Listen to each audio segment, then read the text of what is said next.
Hello, how are you? Welcome to TRC 79. 79. I was thinking this morning actually about what date 100 will fall on and what will be happening around that date, and maybe we can make a bit of an event out of it. We can do something different, something unique. Maybe record from the top of a building or underground. I don't know why the number is important. It's not. You know what I mean? It's not, is no, it? Especially when you've get to a certain amount of episodes. I think you don't have to say the name anymore. You just drop in. It's just another episode. But you do seem to have to number them so that it makes sense when you find the podcast, because then it'd just it'd just be all over the place, wouldn't it? Like what I mean though is it's almost like I put it upon myself to start every single podcast with a number that means nothing to anyone other than you and I. You know what I mean? Yeah. Completely pointless. Yeah. Well, it's our 79th birthday, so that's great, isn't it? That's exactly. It's a pretty big number these days, man. Today. Yeah. What happens when it gets to 1,000? Yeah, I don't know. We're probably dead by then. Yeah, we'll be just in the Bahamas. We just sat there, we're just sipping AG1. We got 107. Yeah. I'm bad at time. Do you know, I was thinking about weirdly, this is a really, really weak segue and tangent, but it made me think about it, so it doesn't matter.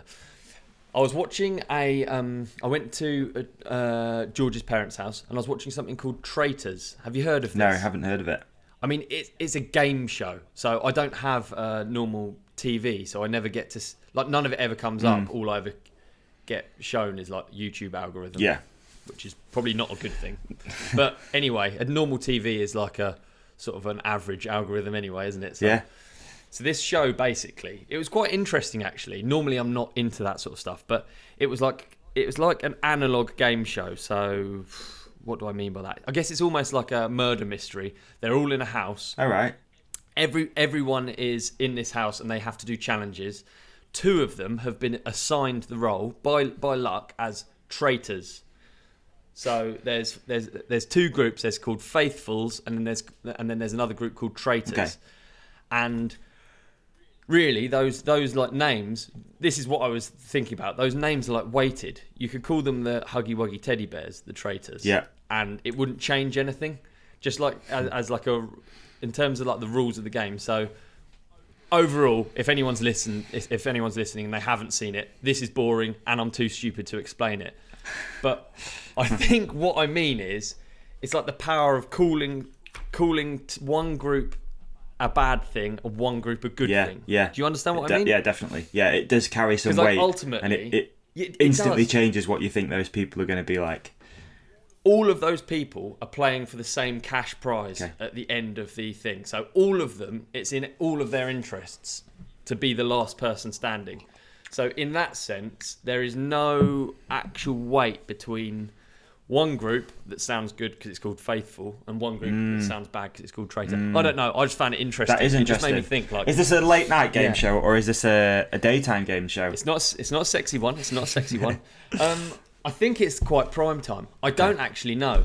I wonder if I can look it up and then I can get the rules. Do you remember that game show? I think it was called Golden Balls, and the object of the game at the end of it was like I only saw it a couple of times, so I've not got the greatest description of what this was. But at the end of it, 2 people went head to head, and they could decide to either split the cash or they could take it all, and they were like, they could tell each other what they were going to do. So they'd be like, look, I'm going to split it 100. I'm not going to lie. We're going to split. And there's that one viral clip of that woman who just steals everything off that guy. Do you know which one I mean? And I think exactly Jasper Carrot was like the host of it, or someone like that. Do you know this show is exactly that same vibe, because they all sit around a round table and have this like open discussion about who the traitor is. Right. So I've got the whatchamacallit, the discussion thing here. Introduction. The Traitors is a tense psychological adventure competition where 22 strangers are moved into a castle in the Scottish Highlands to complete a series of challenges and missions together as a team. The catch, however, is that amongst the loyal contestants hoping to win a cash prize of 120 grand, 3 traitors are secretly lurking. I mean, those three traitors they're not like actors or anything. They've all just applied for the same game show. So they've just been picked by random. Anyway, they're sabotaging the efforts of the faithful people and picking off contestants one by one. In the ultimate game of detection, backstabbing and trust, the loyalists must root out the traitors amongst their ranks in order to win or risk losing everything. So that'll hook you in, though. It'll hook you in. I think whether you like TV or not, that'd hook me in. And that's arguably one of the reasons not to have a TV for me, because I'd end up going on catch up and be like, right, I'm going to watch every single episode of this now. And then next thing you know, you sat in your pants and you haven't moved for 3 days. 100%, yeah, 100%. It's really interesting though, because so I will give them that they've created this sort of like show where it makes you question everything. So everything you say to the other person has weight, doesn't it? So if you say, bloody hell, Peter's, I don't know, I feel like Peter could be the traitor. The other person isn't just thinking, I wonder if Peter's the traitor. The other person is also thinking, what's this one's motives? Yeah. So if you outcast yourself and you're not friends with everyone, then instantly people are going to be like, why is that person outcasting themselves? Or like, basically every action you take has a totally. Like, everyone's second guessing every single thing that you say, and it must be a terrible environment to live in. It's almost like real life a lot of the time for most people. Be exhausting. Yeah, for some people, that's how they live. Do you ever get this, right? So if you're watching something like that, you watch it, I get quite engrossed in anything that I watch, unless it's shit. I get quite into it. If it's good, I get really into it. So let's say it's a Bond movie, I put myself, obviously, as the lead character. It's probably revealing, fucking egomaniac. But I 0023. And then when I leave, yeah.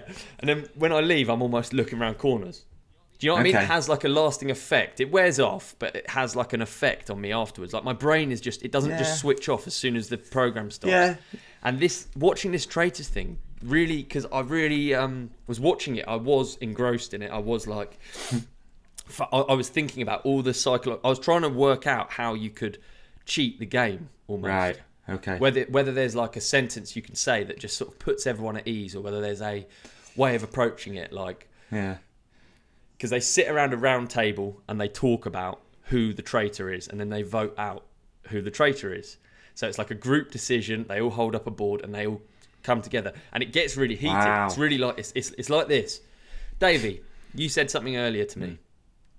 I think you're the traitor because of this, because you flipped. Before you were mates with Peter, and now you're not mates with Peter. And I tried to think of what would make you not mates with Peter, why you wouldn't trust him. And I can't think of why. So the only thing I can think of is that either you're playing me against Peter, or you're the traitor and you're trying to get Peter out. You know, like it does. But you could think, surely you end up thinking that about every single person in the game, and it must be super confusing because you don't know which way to turn. Yeah. Wow. I'd like to see that, actually. That might be worth dodging the license fee guy just to take a look at it. Yeah, definitely. Yeah, as a psychological study, I feel like, all right, they're game shows, they're bollocks, but they do have value, and they do have. And that's what hooks people in as well. Like they know what hooks people in. I mean, it's the same as going back to when Big Brother was on TV. That you watched that because you wanted to see the psychological effect of what it was having on people. You wanted to see the backstabbing, and the like you said, the writers, the people that are carving out that story are really good at editing it together in a certain way to make you feel a certain way, especially towards certain characters. Imagine being on the other end of that, man. How horrible that must be. Like, you go into the Big Brother house, all you are is a nice guy. You're just like lovely. You just really try your best to be good, but the editors make you look like an absolute twat, and then you come out and the country hates you. Dude, that's the trouble with that one. Okay, so this one that I'm talking about, it's uncomfortable. They're in this Scottish castle, and like for a week they feel, and they feel like this.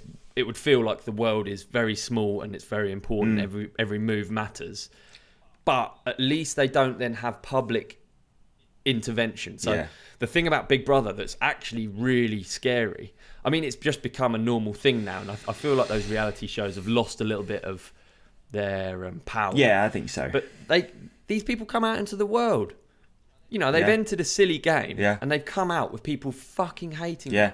Like, like, do you remember that nasty Nick one on the first Big Brother? I do. That's the one that Craig won, wasn't it? Do you remember that? That Craig won it, and he was like super successful after. Yeah. He was like a Geordie builder, I think he was, and he came out and was like successful. He got TV shows and stuff like that. But like you say, other characters, two sides of the coin, isn't it? Absolute opposite. Came out and the public hates him, and it's probably a lot of it is narration, it's storytelling. It probably was a bit of a dick as well, but yeah. But if he's a bit of a dick, you're not then going to put in the clips of him being a nice guy and making someone a tea, are you? It goes against your story. So yeah. And actually, there are parallels. Wow, I really like talking about this. It's good. There are parallels actually to what we look at and how we consume within friendship groups on social media. There are, because you're the story writer, and that's what's creepy about it. You're the guy writing the story. You're not showing... You mean the story of your own life? Exactly, 100. Yeah. You're showing this sort of like... You're like painting this wonderful picture. And obviously everyone does that. People don't just turn up like, oh, how you doing? Not that good. I fucking ran over a cat earlier and then I just did a hit and run. You know, like, people aren't going to just quickly come in with information that's like sad or embarrassing or bad necessarily. Yeah. I think... No, you're 100% right, mate. And I often think about that whenever I post anything on Instagram. Yeah. And not so much the business stuff, but my personal one, which I don't use that often anyway. I use that...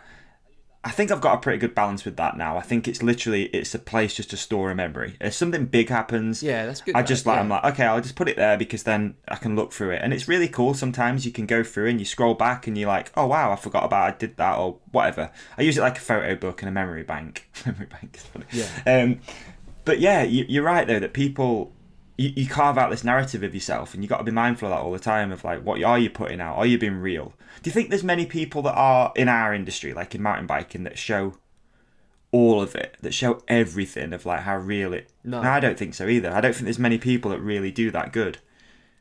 But I think it would be weird. I don't think that you would... I don't know how you do it.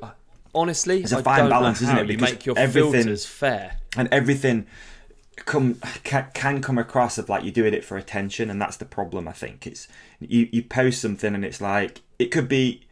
I'm trying to think of an example. A pro rider or a pro athlete that posts an injury, and it's like, okay, why are you posting it? Are you posting it for sympathy? Are you posting it for like to get more likes? I don't know. I think all of it, because I don't know if the word's nefarious. But I don't really know what nefarious means, but that's coming into my brain.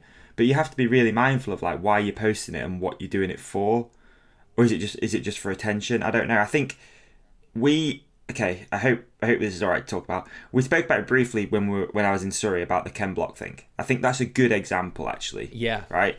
Obviously, huge loss to action sports. Right. Huge loss to action sports that we lost Ken Block. Very sad. But then people jump on it for the wrong reasons. And whether that is a release to some people of like... I don't know. I want to tread carefully with that. But there's some people, obviously, that knew Ken really well. And you're almost expecting a post from them, which is going to be heartfelt. It's going to be meaningful. There's going to be photos of them together and stuff like that. But then some people are just putting up a tile image of just being like, rest in peace. But it's like... why have you done it? Does it make you feel better? If it does, then great. But like, are you doing it just for attention? Are you doing it to try and break some news that people haven't heard about? I don't know. I think I told you as well. There was the first thing I saw of it was on Twitter, and I think it's called Motors TV that had posted the image. It's quite a famous one now. It's going around, and it had the dates on there of like 19 whatever it was that Ken was born, 2023, and then underneath they put a logo of their own logo on it, and I was like, I had to comment and be like, why have you put a logo on this? There's no need. There's like literally no need to do that. Are you doing it again? Have you done it for attention? Have you done it to try and bump your numbers up? That's really sad if you have. Like, you shouldn't be doing that. Are you going to be the Twitter like gravestone that gets passed around? Is that your attempt at being the first? Is that one, branding? So that's the one that gets shared, and so you brand it. I find all of that, because really, what we it's very easy to forget with someone like a superhero like Mr. Block, is that actually that's just a bloke with kids. And he gets home, he gets shit for not unloading the dishwasher. It's really very, very sad, first and foremost. And it's not an opportunity to do those things, is it? No. Yeah. And I felt really strange, actually. Not like almost a bit voyeuristic. It's like I saw the news and then I went to his Instagram and it was really spooky, man. It's fucking giving me goosebumps now. Like seeing that someone still had an Instagram story up, even though they passed away, was eerie. Like that was really, and I was like, I almost don't want to look at this. That's almost made me feel like really sad that, like, and how instantly we have access to that information. Because I think when I saw his Instagram story, it was 16 hours old. So within that period, he's had an accident, and it's got to the media, and it's blown up. But it's like, how instant was that? It's almost. We've never lived through anything like that, right? Ever. I mean, that news would have took ages to get across the pond. I mean, how would we have learned about that before social media? It'd been like a magazine. You'd see like front of whatever magazine and be like, oh wow, Ken Block's died. That's like, especially in our little niche action sportsy sort of industry. Wouldn't you? Like, how would you? It's just turbocharged, isn't it? It's just turbocharged. Yeah. Like, it's not that newspapers wouldn't have been rushing to report. Because, and there is an element of like respect. I just feel like with stuff like that, it's, I don't know the rules. I feel like there's no rule book and no one's doing anything wrong as long as they're doing it for the right reasons. That's one thing. If you own a company and you really care, the company is your outlet. Yeah. You're not trying to get business off it. You can do it in a way that isn't creepy. Yeah, you can do it in a way that is creepy. Those logos popping in, and then we were talking about it, weren't we? We were talking about the sandwich. So let's say you're that Motorsports TV and you put that thing up. What was the one before? What was the tweet before? The tweet before was like, maybe it was some news about a race. Yeah. You can watch it on this live stream, and then maybe the tweet after was you can get a discount on some car cleaning products. And if you just think about that sandwich, there's one that sticks out and the one that shouldn't be there. Yeah. But I don't know the rules. I don't know the rules. But there almost needs to be some.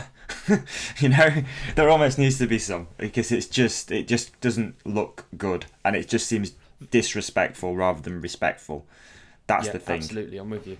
It's the Wild West. Actually, the internet is truly the Wild West. We've had rules about communication and how we do things in place, and they're all there for a reason. You put your address in the top right or whatever. I don't even know the rules anymore, but there have been over time these structured rules and these sort of like ways that we communicate, and you sort of end up reverse engineering them, I find, with social media. I think with and just having access to people all the time as well. I mean, I remember growing up, there's rules of, you wanted to call your mate. Yeah, you can't call him after 7 o'clock. They'll be having dinner and then they're going to bed. Like, you can't do that. You can't pick up that phone. But now it's just that instant access to everybody all the time. And it means we're not switching off ever. Sorry. Yeah, totally. Imagine the steps it would have taken to give a negative review or a mean comment. Yeah. Imagine the steps. Yeah. Write the person's address. There's all these different things that are almost like, whether it's on purpose or not, they designed in a way that you would end up thinking about what you're putting. You wouldn't put, haha, he looks shit. Haha, look at that twat. No, you'd write a letter and it'd take you ages. Yeah, you'd have to address it to the person. What was that TV show that did that? Wasn't there a TV show where they go through complaints? Like a BBC one where someone would sit down and open up open up letters or something and go through them. God, how things have changed, man. It's kind of scary. They used to go through the complaints and then they'd address it and stuff like that. I'm sure there was one of those, and I can't remember who did it. It's like in my brain, but I can't remember who used to sit down and do it. Yeah, I do. I remember exactly what you're talking about. It was someone funny, wasn't it? Because they've done it in recent years. They've done like NBA stars reading out all of the mean tweets. Yeah. And it highlights how ridiculous all of it is. Do you know what? I think a lot of the laws or rules that have been put in place that we maybe lack in social media, kind of, when you think about what they're based around, dear, yours sincerely, the address, they're kind of based around kindness and respect, even if they're annoying and formal. Okay. Formalities are almost based, that they kind of are based around kindness and respect. I don't know this person. I don't know how this person will react. Yeah. So therefore I'm going to formally address them, and I'm not going to just put what I think. I'm going to do this in a manner that's like respectful and kind. Yeah. Even if it's a complaint. You start with "Dear Sir, Madam." True. You know what I Yeah. mean? That's true. You yeah. do. Yeah. It's like so different now. You just fire off a tweet, like you say, with no context. And it's also got to fit in a very narrow, whatever it is, character. Yeah. Or even an Instagram comment has to fit within a certain amount of characters. Exactly, and that amount of characters isn't enough to often put any context or any kind of. No. Imagine sitting down to read a complaint, like sitting down in a chair and being like, right, I'm going to open this letter. You're quite mindful anyway, sat by the fire, and you're going to read through it, and you're going to think about it, and then you're going to close it, and then you're going to write a response, and that's going to take a while too.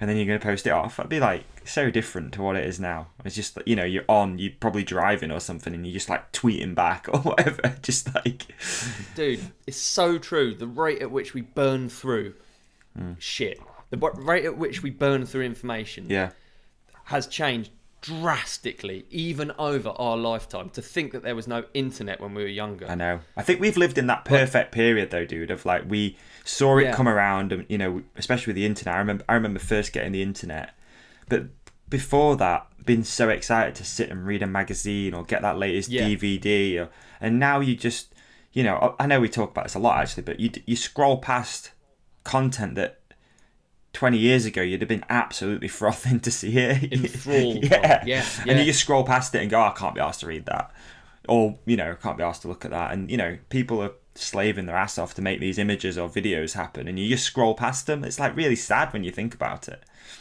Yeah. I wonder what the biggest difference generationally, what the biggest difference is, because there has been I think we talked about, maybe it's come up lately, is those who've lived through World War II versus people now who are living through, I don't even know, whatever struggles we have, toilets with blokes and girls both shitting down the back. In our country and stuff, definitely. There's definitely countries out there where they're dealing with wars and stuff, Yeah, but obviously I'm only talking from like our thing. Yeah, but where I live. Yeah.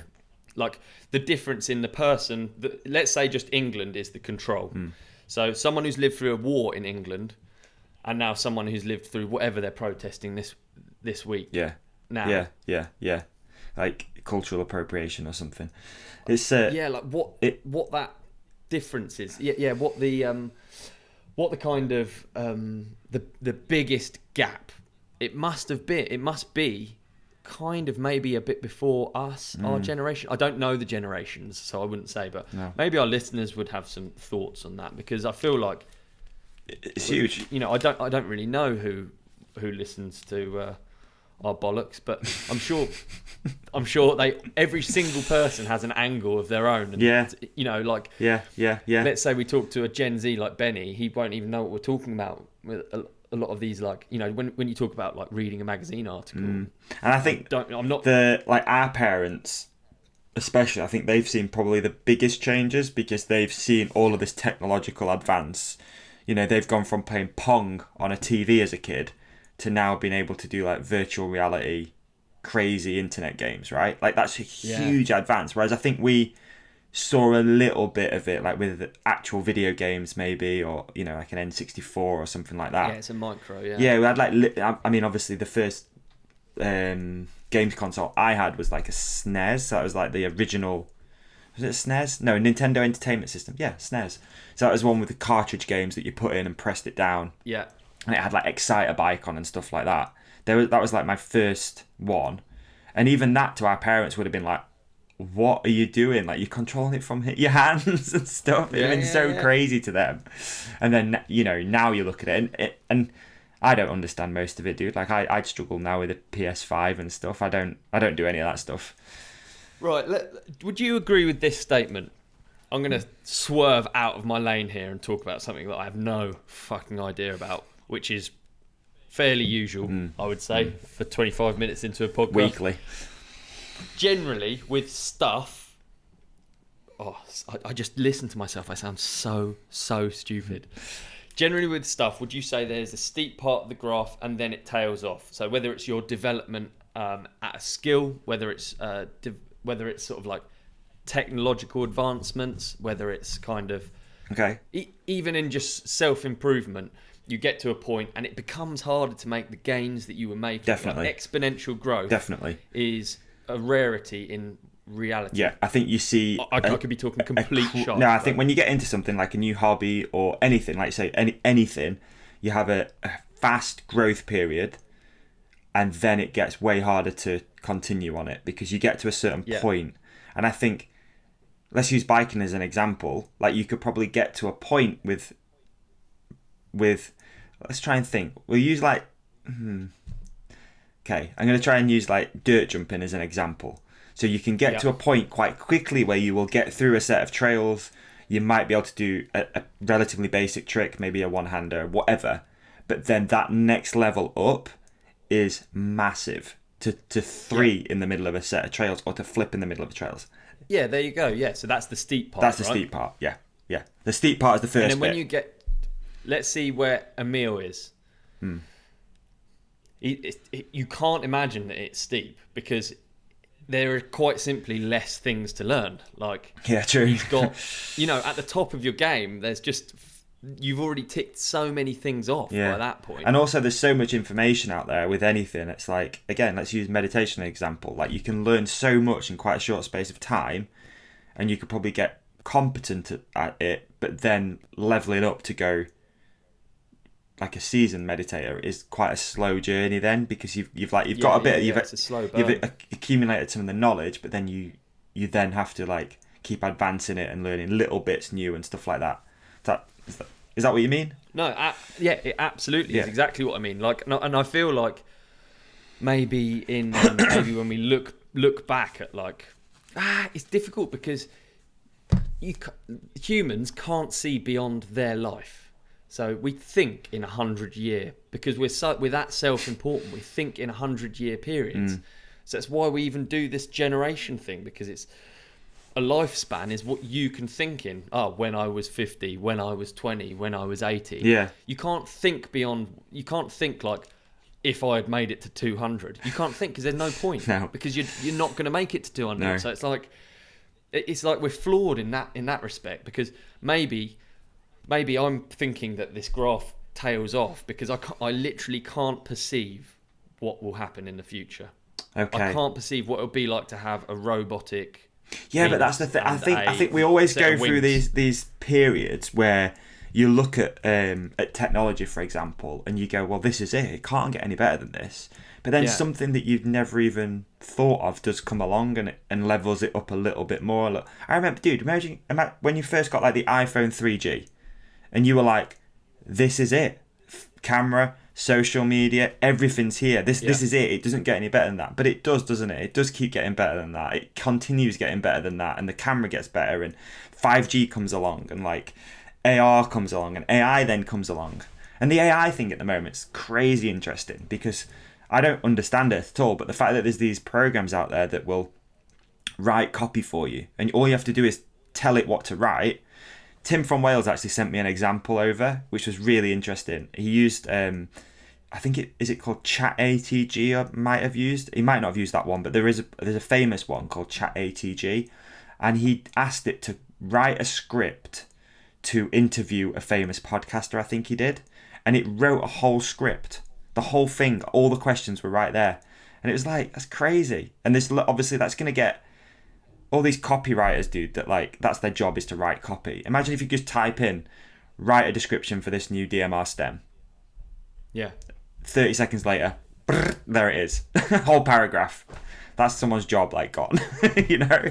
Or there's so many things that you can ask him to do. I think Tim Ferriss is experimenting with it quite a lot. He's using it to do like podcasts and stuff with a little bit.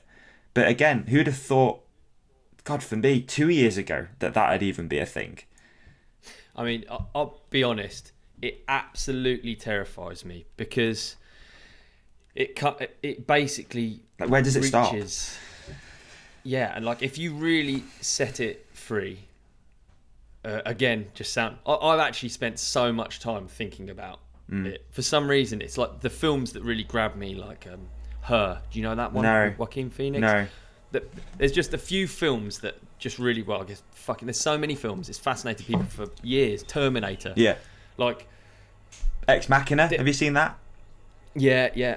Again, like, basically, I just it brings you onto the question of what actually is the purpose of us being here, and isn't really a purpose. And if a machine can work that out once it's given all of the information, once it can work out it doesn't need humans, it's literally just, it is an algorithm. Yeah, and that's a scary thing, is like, what do we do as a civilization? Like, what if we don't need to have a job anymore? Like, what do we do? Where do we fulfill our, like, creativity? How do you do it? We just got a load of what is fulfillment? Yeah, true. What is it? Yeah. And you basically, it's like, how stupid this sounds, right? And like, I appreciate, great episode title. What is life? What is life? Yeah, there you go. So, I get to a point. When with these things, I don't know what this sort of thinking. I don't know when I started thinking like this. It must be mid-20s. I started thinking about stuff really, really pointlessly hard. Probably. That's too much time in the woods, mate. Digging trails. It is digging trails. It is long cross-country rides on my own. It is like, I think about things in such detail like this. It's pointless. It's like, it has no point, but I enjoy it anyway. Yeah. So I sort of get to a point in a lot of these discussions where you actually reach a point where you sort of end up... It's why I've changed my mind on religion, I'll be honest. I'm not saying I'm religious, okay, but I'm not saying I'm not. Okay. And it's why I would no longer say I'm... I would no longer sort of...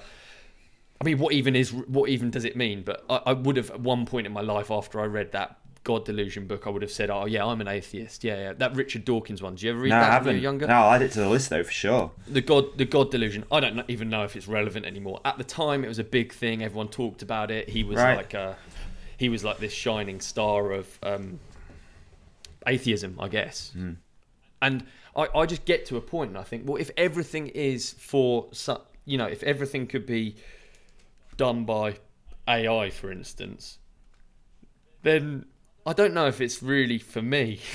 I want there to be some sort of magic. I'm not saying I don't know anything. I don't know that there's a floating entity in the sky that's looking down on us, but I want to feel that there's a reason, or right, like there's something beyond just an Excel spreadsheet. If everything is an Excel spreadsheet, then fuck that noise. Yeah, that's kind of like the Matrix. That's kind of like the Matrix, isn't it? Idea. Is it? It's all just ones and zeros. Is that right? I don't really understand the Matrix. So. No, it is 100%. If AI became self-aware, and it could access all of the information on the entire internet, and it could process it at a speed way beyond any human brain, it could process all of the information in the world in a minute. If that was possible, it would be hard for it to not go, the humans are fucking up the world. I think we're reaching... What's weird is you figure out more what this is, what is the purpose, the more you get away from all of the tech stuff. You know, if you just go camping and stuff in the woods for a few days, you quite quickly realise, well, this is kind of the point. It's waking up, it's like seeing sunrise, it's looking at stars, it's way less. It's way less. Isn't it though? Yeah. It is way less. Yeah. It's way that frequency of information that we consume and all of that shit. Like, dude, we sound like such stoners here, by the way. I even said dude in that sentence. We do that. Yeah, we do it. But I reach the same point. It annoys me. I reach the same point whenever I think about AI and I think about all of it. Yeah. Mate, I don't know, it's interesting to think about, especially when you're thinking about like you or I as like an entity of like, where is this meat suit going? Like, what is it? Yeah. Like, what are you doing here? Like, what is the purpose of it all? And if some piece of code is going to come along and take away your creativity and take away your seeming what you perceive to be your point of being on the earth, which is to be creative and to inspire community or whatever it is, something comes along and just goes, yeah, you're not needed anymore. We can just type it into this machine. That's fucking gnarly. Dude. That's so scary. It's horrible. Yeah. I'm trying to think of a statement that summarises or like a metaphor or an analogy or some way of summarising my thoughts, because I realise that they're all over the place because I don't have my shit together because my computer isn't powerful enough. But I think the closest I can come to is basically it would be watch a dog with zoomies and tell me that there is information you could put in an Excel spreadsheet for a dog having zoomies. Or tell me that there's not a creative force that is beyond an Excel spreadsheet when you watch a dog have zoomies. That's joy, that's like pure happiness, that's exhilaration. It's not... I don't like to think that can be measured in serotonin, this, that. Yeah, it's true. I don't know, I just don't like to think of it. Dog zoomies, there's some sort of something in there, isn't there? There is. I think there is something in there, like you say, that some sort of purity. That's a purity. That's a living for the now. It's just all I'm going to do is run for a little bit, and that's it. And I think if you can live your life a little bit like that, and just go with the flow, and just do what makes you feel creative or makes you feel whatever that looks like, zoomies, then I think we're on the right track. Another example, maybe in the animal kingdom, would be the ostrich with its head in the sand, and it might be the route. Zoomies looks exhausting, my ankle hurts, I might take the head in the sand option instead. Just live in the woods with your head buried down. Exactly. Consider the ostrich. Who knows? Interesting though, man. I think it's interesting to keep an eye on and to continue thinking about it. It makes for great conversation, that's for sure. And hopefully one day we arrive at an answer, mate, and we're in that little studio and we're just like, it's it, this is what it is, we've figured it out. Who knows? If we arrive at an answer, I honestly think then that means it's the end of the world. I think the answer is there is no answer. That's the best I can do. As soon as we get the answer, we're just going to be like, oh yeah, the robots should kill all the humans. And then I'll tell you what I did see the other day. It's a slightly different topic, but we're sort of talking about religion. I'm going to send you an image now, just because I was curious. It's a little bit dark. I'm ever so sorry, but I'll send you an image. I'll send you an image on Instagram. On WhatsApp. Sorry, WhatsApp. I've just sent them. I sent you 2 images right now.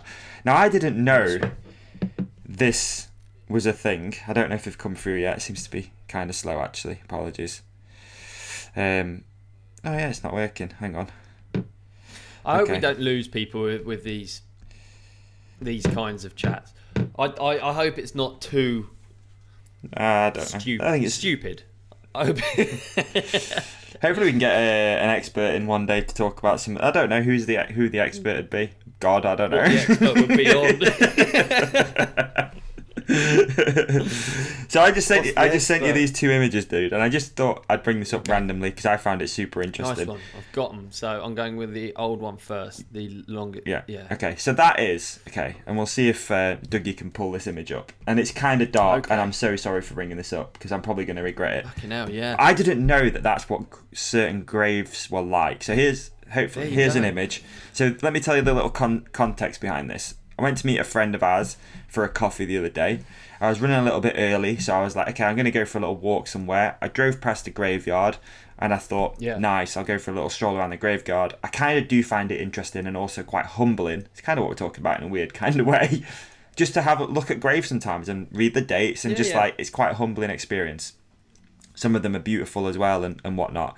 And right in the middle of this graveyard, kind of to the middle, but kind of towards the edge, but not where people would normally walk, was this. And this is basically so the grave across the top, the stone, had been moved to the side. And I just assumed that underneath there would just be a dirt hole where there'd be a coffin or something. But what it actually is a tomb, right? So if you look at the first image, obviously you can see that there's bricks at the side. Okay, so let's do an explanation of this apologies. Image. So, no, not because at we've all. got audio so listeners. Sorry. It looks kind of like a basement entrance, right? Great. It looks like a brick-built hole. Yeah, it looks like a coal chute, basically, is what it looks like too, right? Yeah. So this is at the side of a wall. You've got what would normally in a graveyard, you'd see these all the time. They're just on the floor. It's just a massive stone, and I just assumed that normally that would just be a dirt hole, and it would just be 6 foot deep. There'd be a coffin there, or whatever. The flagstone would then go on top of it, the gravestone, and that's it. It's done. But what I discovered with this particular one was there was no right. I don't know if someone this is like dodgy or what, but there was no tape around this at all. It was literally as if someone had gone, moved it, and taken something. That's what it looks like. But you see where the two flagstones are. Yep. Right, and then you go a little bit ahead and it dips down. That was a set of steps, right? So you could walk down the steps, and that. Bloody hell! Did you? Yeah, I did. Did you? Yeah, I did. I couldn't not go down there. You're wild, man. And it was it's all yeah. concrete in it, right? And it was about, I'd say, 15 foot long. Okay. It's a big old tunnel. There's nothing down there at all. I mean, that's massive. So in the picture, there's also like it looks like a more traditional maybe grave behind it. Yeah. Is that someone else, or is that? And are they what? Are they grave? 6 inch deep? Yeah, it's very, it's weird, very isn't it? Interesting. Yeah, I found it quite fascinating. So I'd love to know, do we have any listeners that maybe work in this industry? Is that a normal thing? Do you make tombs almost that are like clean? It was clean inside, dude. Like it was. Oh, it's fascinating. Yeah. Do you think? Is it just? I thought it was just me that would find that interesting. I just found it. No, it's I really, just really didn't understand that it'd be like that. I think as well. Like I think as well. What would you want? What would you want when you go? What do I want, really? Yeah, what do you want? It's going on record. This is kind of scary. But we're all going, aren't we? We are all going. Yeah. I've always said I just literally want to go into the dirt, just into the ground. Like, no, I don't want to be burned. I don't want to be nothing. I just want to... There are these places now that are like natural burial grounds where you go into a cardboard box, they literally dig a hole and put you in. And that's what I want. I feel like you've come from Earth, you go back into Earth, you get eaten by bugs... And you are... The fox population around there is absolutely... There's all these giant foxes with 6-packs. Yeah. Just bombing around, just sick. The sickest diet ever. New meat in every day. Exactly. Bit of cardboard, but whatever. There is one not too far from me, and they plant a little tree there for you, and that's what I want. Like, that's nice. I don't want... There you go. I'm not religious or anything, really, so I don't want to do the whole church thing. I don't really want parties or anything like that. Not parties. No, I want a party, that's what I mean. I don't want a proper funeral. I just want a celebration. Because ultimately, it should be a celebration of life. It's not. It shouldn't be a depressing thing, and I hope that people don't look at it that way. Like, I think I might... I'm going to try and move with the times for my answer to the same question. What, catapulted into the sky? on a cock rocket? What I think I want to do is, I'm not going to have a... Would you have a traditional gravestone or any memorial that has your name on it? Nothing. No. I'm not going to have that. But I am going to take my life savings and my estate, and I'm going to place Google ads over the next generation that come up. So however much money that is, I'm going to place Google ads with just a memorial with my face. You know? So I'm going to do that. So that an NFT drop when you're dead. Yeah, I'm gonna place however much money I can. Imagine you could make loads of money in your life, and then for the next 50, 60 years, there's just going to be Google ads, and then it's going to be like a weird online. You could schedule like years and years of Instagram posts ahead of time. It just starts posting it as promoted as well, so they're absolutely everywhere. Oh man, is that the way to go these days? Is that how you do it? You live in the ether of the internet, but you're actually dead. Wow, that's an interesting thought. Very strange, isn't it? Like Facebook. Do you know what? I've just been overcome by a bit of sadness that we were talking about Ken. So many respects. I just did think about that. We're joking around. It's nothing to do with that. No. I hope that's clear. I'd hate to bring it down, but I just felt really bad all of a sudden. Yeah, no, you're right. Actually, I didn't think. Oh, sorry. We'll get off this subject. I wonder if you could you could have a QR code on a gravestone these days, and you could, I bet, and it goes straight to like an Instagram account or something. Fascinating thought. I mean, the thought that Facebook is. Like Facebook, naturally, people are going to be dying. It's going to be an online graveyard. I don't know what happens with inactive accounts or whatever, but eventually, by the way that it would all work, there's going to be more people dying. I do think about it a lot with this. It's like there's hundreds of hours of conversations out, and one day it'll not be around, and it'll just be out there on the internet somewhere. And dude, you know what? It actually changed my... Again, let's change subjects really quick, but like it changed my whole perception of all this when I actually nearly died. Like, that actually did have a... Really, yeah. So you had a flipping in, so what almost. was the experience then? There you go, yeah, because I've not had that. Yeah. What would you say was the flip? Yeah. It was, so, being in Loch Ness, literally thinking, this is it. Like, I am going to die. I'm going to drown. Like, this is it. And actually thinking about what that process is going to look like. All I could do was laugh. And I think I spoke about that when we did the podcast years ago. All I was doing was just laughing, because I was like, as if this is it, as if the end of this is this, just freezing cold, drowning, like, and no one's ever going to find you because it's so deep. So, like, but I do remember thinking, like, okay, how God, it's so dark. How, like, who's going to tell my dad? Who's going to tell my mum? What does the funeral look like if I'm not actually got a body? Like, all these things were actually going through my head, and it really changed, like, a lot of how I just perceive life, actually, after that. Actually having a near-death experience and really thinking, this is it, I am about to die within the next 5 minutes, it did have a lasting effect, I think, because if you think about... And I say a lasting effect, I think it's just, like, I've seen what that process looks like and, like, how it could potentially go down at the end of it and what your brain actually does. My brain just went into hysterics, singing songs, laughing, like, that's what it was doing. Like, there was a song that I kept repeating, and it's I can't remember the name of the artist now. It's called "Don't Die Today." Finger bus. No, okay. Steps. It was.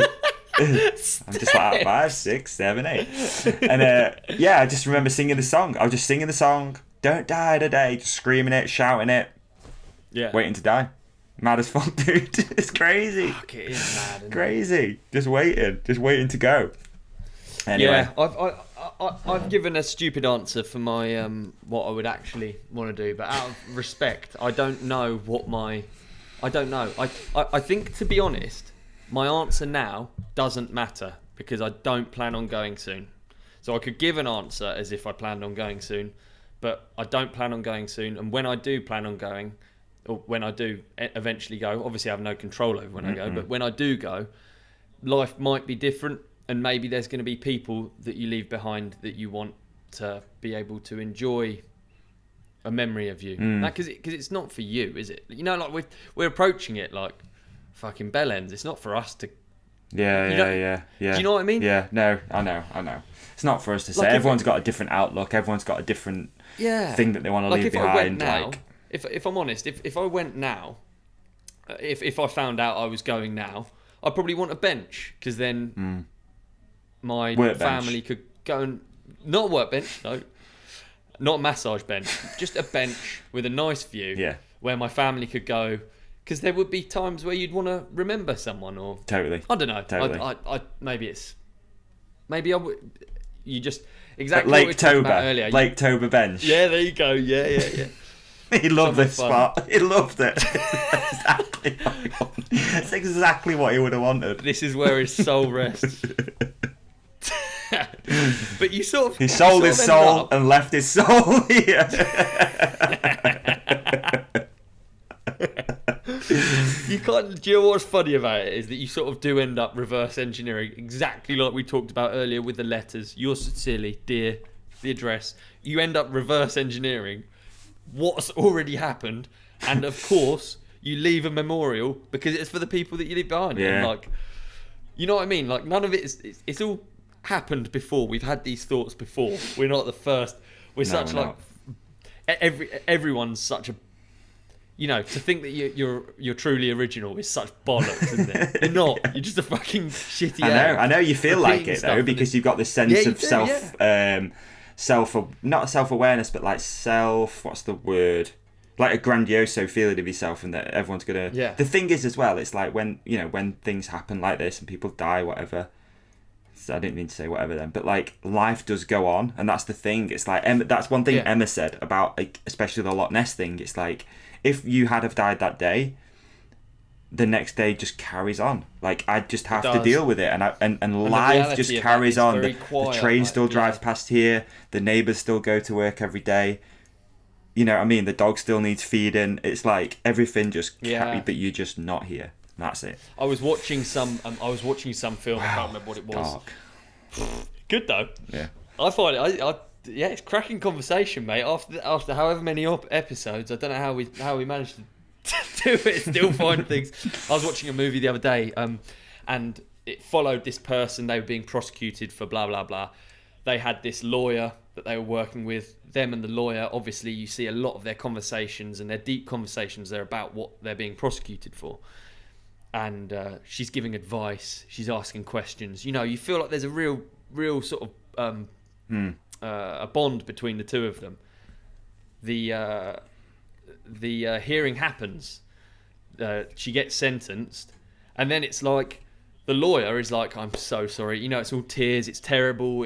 She goes down. This is the best case scenario. Whatever. She got community service. She got put on whatever. This that."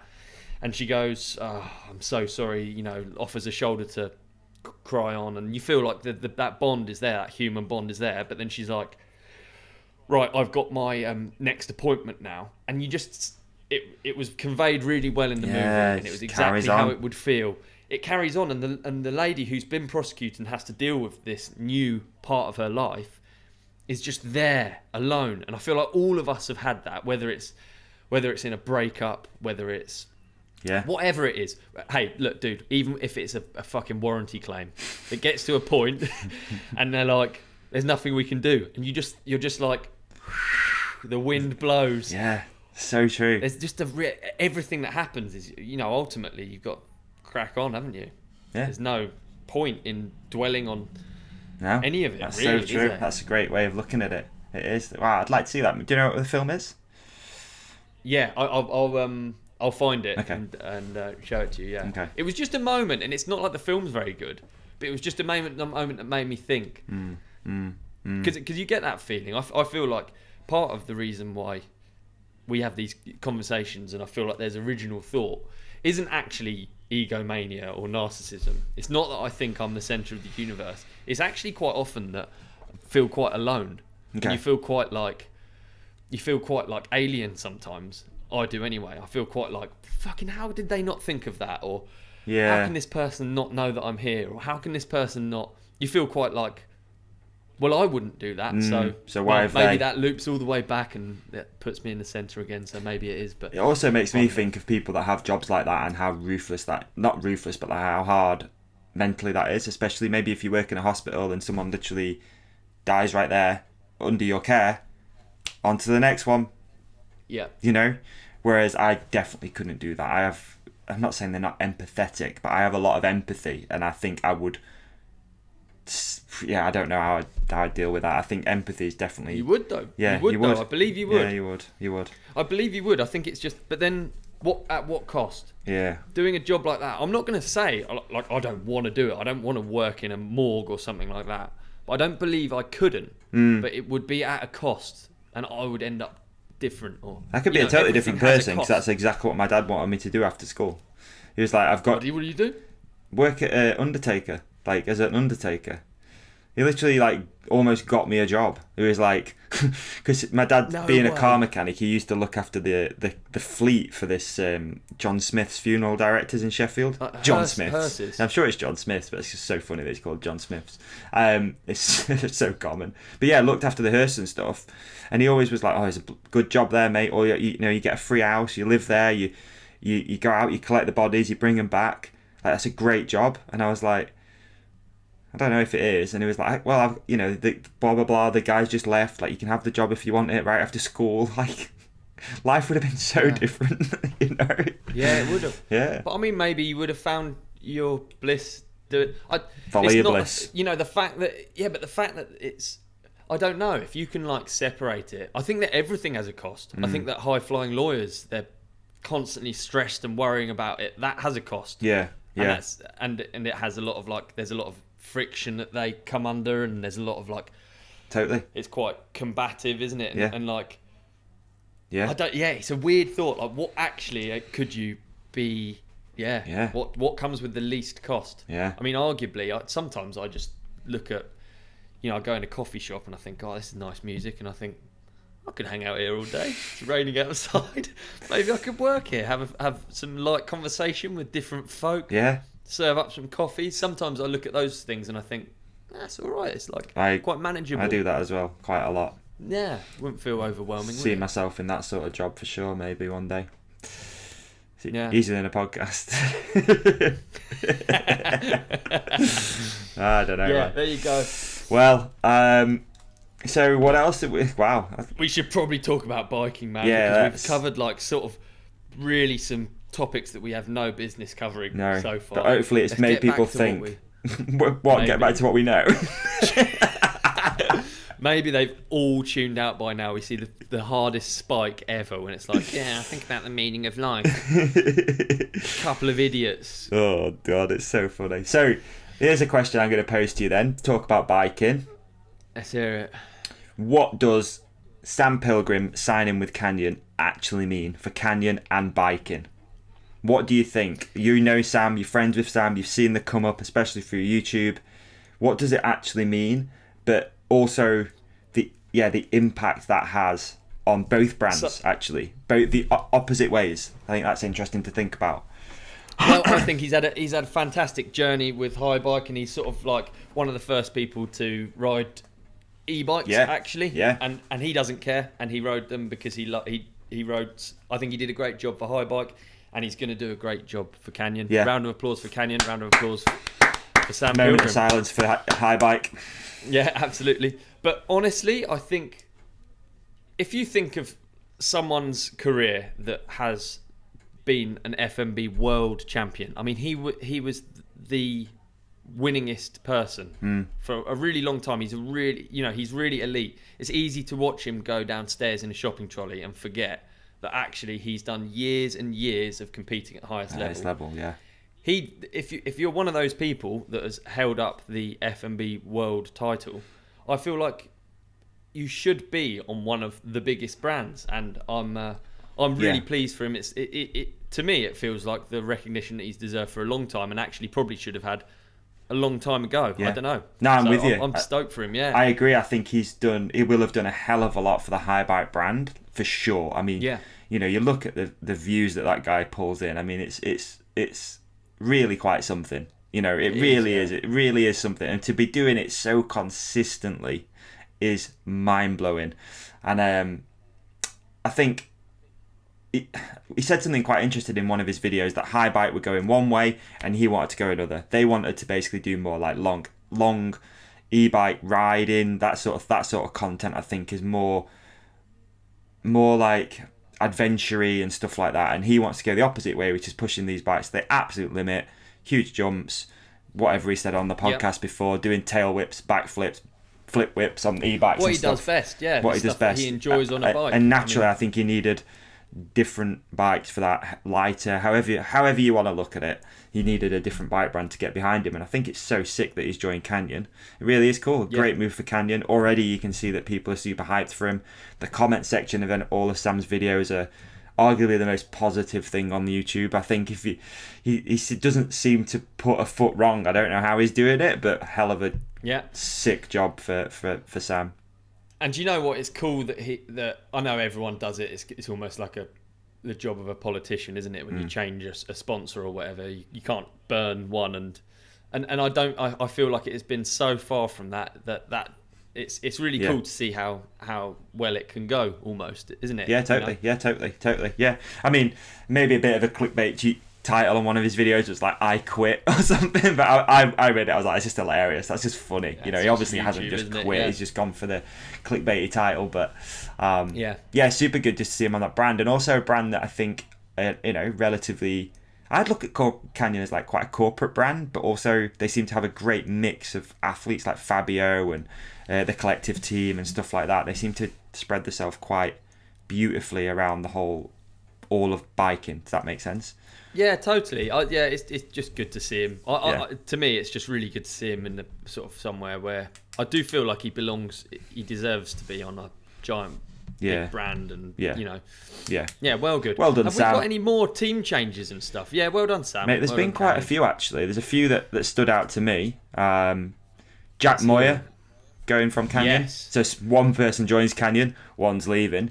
Have we got an announcement? I have to be really careful because I mix in difficult circles. I do, and certain things become. I don't want to be the one dropping someone else's news. No, I think we both know where he's going, but probably Yeah. not going to say. Does No. anyone have Okay, any so it's news? not been Post it below in the comments. It's not been announced, hey. It's not been announced. No. Further unannounced news is... Let's have a look. What else we got? I actually can't... I don't know. Have we got... Is there an article of like official news releases that we can actually talk about? Yeah, there's a pink bike one here. I'll send it you right now on WhatsApp. There's a pink bike one. Do you know, quite often I feel like when you get told something, I feel like it's very easy to... Well, it'd be very, very easy to trace where it comes from if it comes up on a podcast clip. Some bellend talking about it. Totally. But I don't want to accidentally. Here's what we should do. Okay, we could go look at who's moving, and then potentially this is where they could be, and we can throw a few names in the hat. Maybe. I'm still. No, I don't want to do that either. There's a few that I don't know though. That I genuinely don't know where they're going. What we do have is the Pink Bike article. It's a roundup, a complete timeline of 2023 team moves. So shout out to Pink Bike for compiling this. As always, well done, Pink Bike. Via Veerbeek is with Rocky Mountain for another 2 years. That's the number one. Yep, well done. That's great. It's a great signing. Always I think. To see. Yeah, absolutely. Always cool to see someone with a long... I'm personally a big fan of these long relationships with brands. Yeah. I like it. I just think it's easy to understand. And I think a rider really, just fits with certain brands, and you're like, that makes total sense. There's no need for them to move. Absolutely, yeah. We've got Casper Woolley moves on from Yeti, so that's, we don't know where he's moving. No, nor care. And then we've got... Sorry. What? Davey, honestly. Sorry, all right. And then we got Chris Agrig parts ways with GT. Hey, that's pretty crazy. Yeah, he's been there. on there for a long time, but he's been Mongoose, hasn't he? And yeah, there you go. So he's been GT for actually only 2 years and Mongoose for 12 years. I kind of feel like they're the same thing, so that's why I thought he had been... All part of that CSG group as well. Yeah, he's worked with them for 15 years. 15 Crazy. years, yeah. Fan of Chris Ackrig. He's cool. He's like a... Yeah, he's a man. He is. He's been in the trenches for a long time, right? Hell of a long time. Hasn't he? Yeah. And he sticks with it and does his thing. It's good. Miranda Miller parts ways with Kona. There we go. Okay. After 4 years. Okay. Oh, interesting. I kind of feel like a lot of these moves. I mean, I wonder what percentage-wise these moves are. Budget cuts and more money. Because honestly, you can't. It's not. There's no answer for that at the moment because we've just had this giant amount of growth. It's tough out there at the minute. It's tough out there. Yeah. It's tough. There's a lot of bike brands sat on a lot of stock that isn't selling, and ultimately, they've got to find money from somewhere. But there's two ways of looking at that. You're sat on a load of stock, so let's market the bikes, or you're sat on a load of stock, so get rid of everyone and sell them off for cheap. It's quite difficult to know which is best. Yeah. Certain brands are taking a different attempt. That's for sure. Right, we've got Specialised Factory Racing cross-country team changes. I'm not really versed in that, so I don't really know. No. We got quite a lot of cross-country news. Again, I don't know if you're more in on that. I'm definitely not. I'm definitely not in on that. No. I don't know anything about that. Giant Factory Racing launches 23 team roster, including Luke and Remy Meyer-Smith. So I remember actually some, from last season, I remember some big results from those. From the Meyer-Smith. Yeah, name, definitely. Yeah. That's cool. That's good. Nice signing. They've also got Giant Factory off-road team Alexander Balmer, Josh Carlson. Yeah. Remy Tyrion. There you go. Oh, he's a boss. I'm a big Remy Tyrion fan. Yeah. You ever watch Remy Tyrion through... If you just get a set of hard, sharp turns through wet woods with some compressions in, there's no man to watch through them than Remy Tyrion. Joe Connell parts ways with Orange. Yep. But there's no... See, I don't know. There's not news necessarily. There's not really anyone saying where they're going, though. Yeah, exactly, yeah. Yeah. Millie Johnson leaves the Commensal 100% team. Oh, yeah. I wonder where she's going. There you go. Again, announce it. What is this normal? Would you say you leave and then there's quite a big gap between? Maybe these people are struggling to find a ride. You don't know, but or they're waiting for a specific date when the contract gets renewed, and then they're going to start announcing stuff. I don't know. I guess so. Yeah, I guess so. Yeah. Pilg obviously. We just talked about Pilg. Greg Minnaar off 510, so you could sort of question what that might be. You know, like looking at his other sponsors, who's I think Fox have got shoes. Fox have got shoes coming out. It would make sense, but yeah. There you go. Bloody hell! There's actually they've really done a good job. Yeah, they have. Angel Suarez is moving off Commensal. Okay, I think this is an interesting one. I never know how to say it. It's Iago Gray off Santa Cruz. Yeah. He's been there after 10 years at Santa Cruz. 10 years is a long time. It is. Long time. It is. And he, I don't know. I don't want to speculate where I think he might be going, but yeah, let's just move on from that. I don't know. Let's move on. Carl straight off Commensal. They've done a thank you edit. It's nice when companies do that. I wonder where Carl's going. We shall see. We shall see. Carter Woods leaves Norco. Don't know who that is. No. I mean, wow. There's a lot, man. There's a lot of swapping and changing at the moment. There's not much positive news. Positive. There's not much who they're signing for, which is interesting. I mean, yeah, like Jesse Melamed moves on from Rocky Mountain. I think we talked about that previously, didn't we? We did. Yeah, so we don't know where he's going yet, do we? No. I guess actually, if we go down to the comments section, there's probably there probably are some. It would make sense that that's where the rumours are, wouldn't it? True. Yeah, I'm just trying to get my way down there. Oh, Blenky off Norco. You got Loose Dog parts waves of Santa Cruz. Yeah. Again, big one, man. He's been there for a long time. Isn't it? But again, and they matched. But who knows where he's going? Yeah. I mean, you do know where he's going. Do know where he's going. not at liberty to say anything. That's a big one. That's a long time he's with them, wasn't it? How many years was it? God, I don't know, man. He must have been there. I bet it's close to 10 years. Josh has been on Santa Cruz. He was on Orange before that. Yeah, no, actually, even before that, he was on Santa Cruz. He was on the Syndicate. Steve Pete's Syndicate. Yeah, of course he was, yeah. So he's been on Santa Cruz for years. That's a big one. That's a big old shift, that is. Here we go. Propane pauses its factory race team. So that's pausing from downhill. So that's a pull out from downhill. Quite interesting because they've had a team for a long time. Yeah. Okay. Pauline is signed with Ineos Grenadiers, so that means Pauline is signed with road cycling. Yeah. You know what I mean when you zoom out? Yeah. Wow, there you go. A lot of news. A lot of news. Okay. Leave us some comments. Where do you think people are going? What's your we'd love to hear from you. What do you think the most interesting team move is 2023? Because there's a lot happening. There's a lot moving around at the moment. There's a lot of stuff. Warner's not on there. Warner's obviously announced he's leaving Vitus, but hasn't announced where he's going. That's a big one. That is a big one, indeed. Unless it is on there and I've just missed it.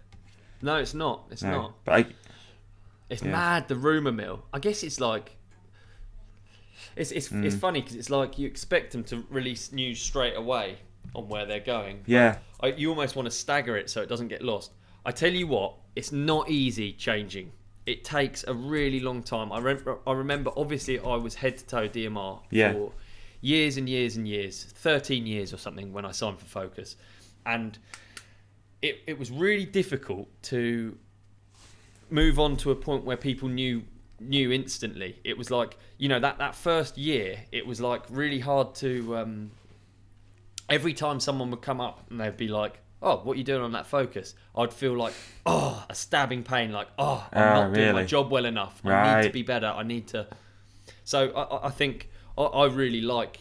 I'm very loyal to sponsors, first of all, because I hand-pick them with people that I get on with and brands that I know are good. And then I feel like then you can just keep chipping away, working at getting better, and eventually, hopefully, you end up...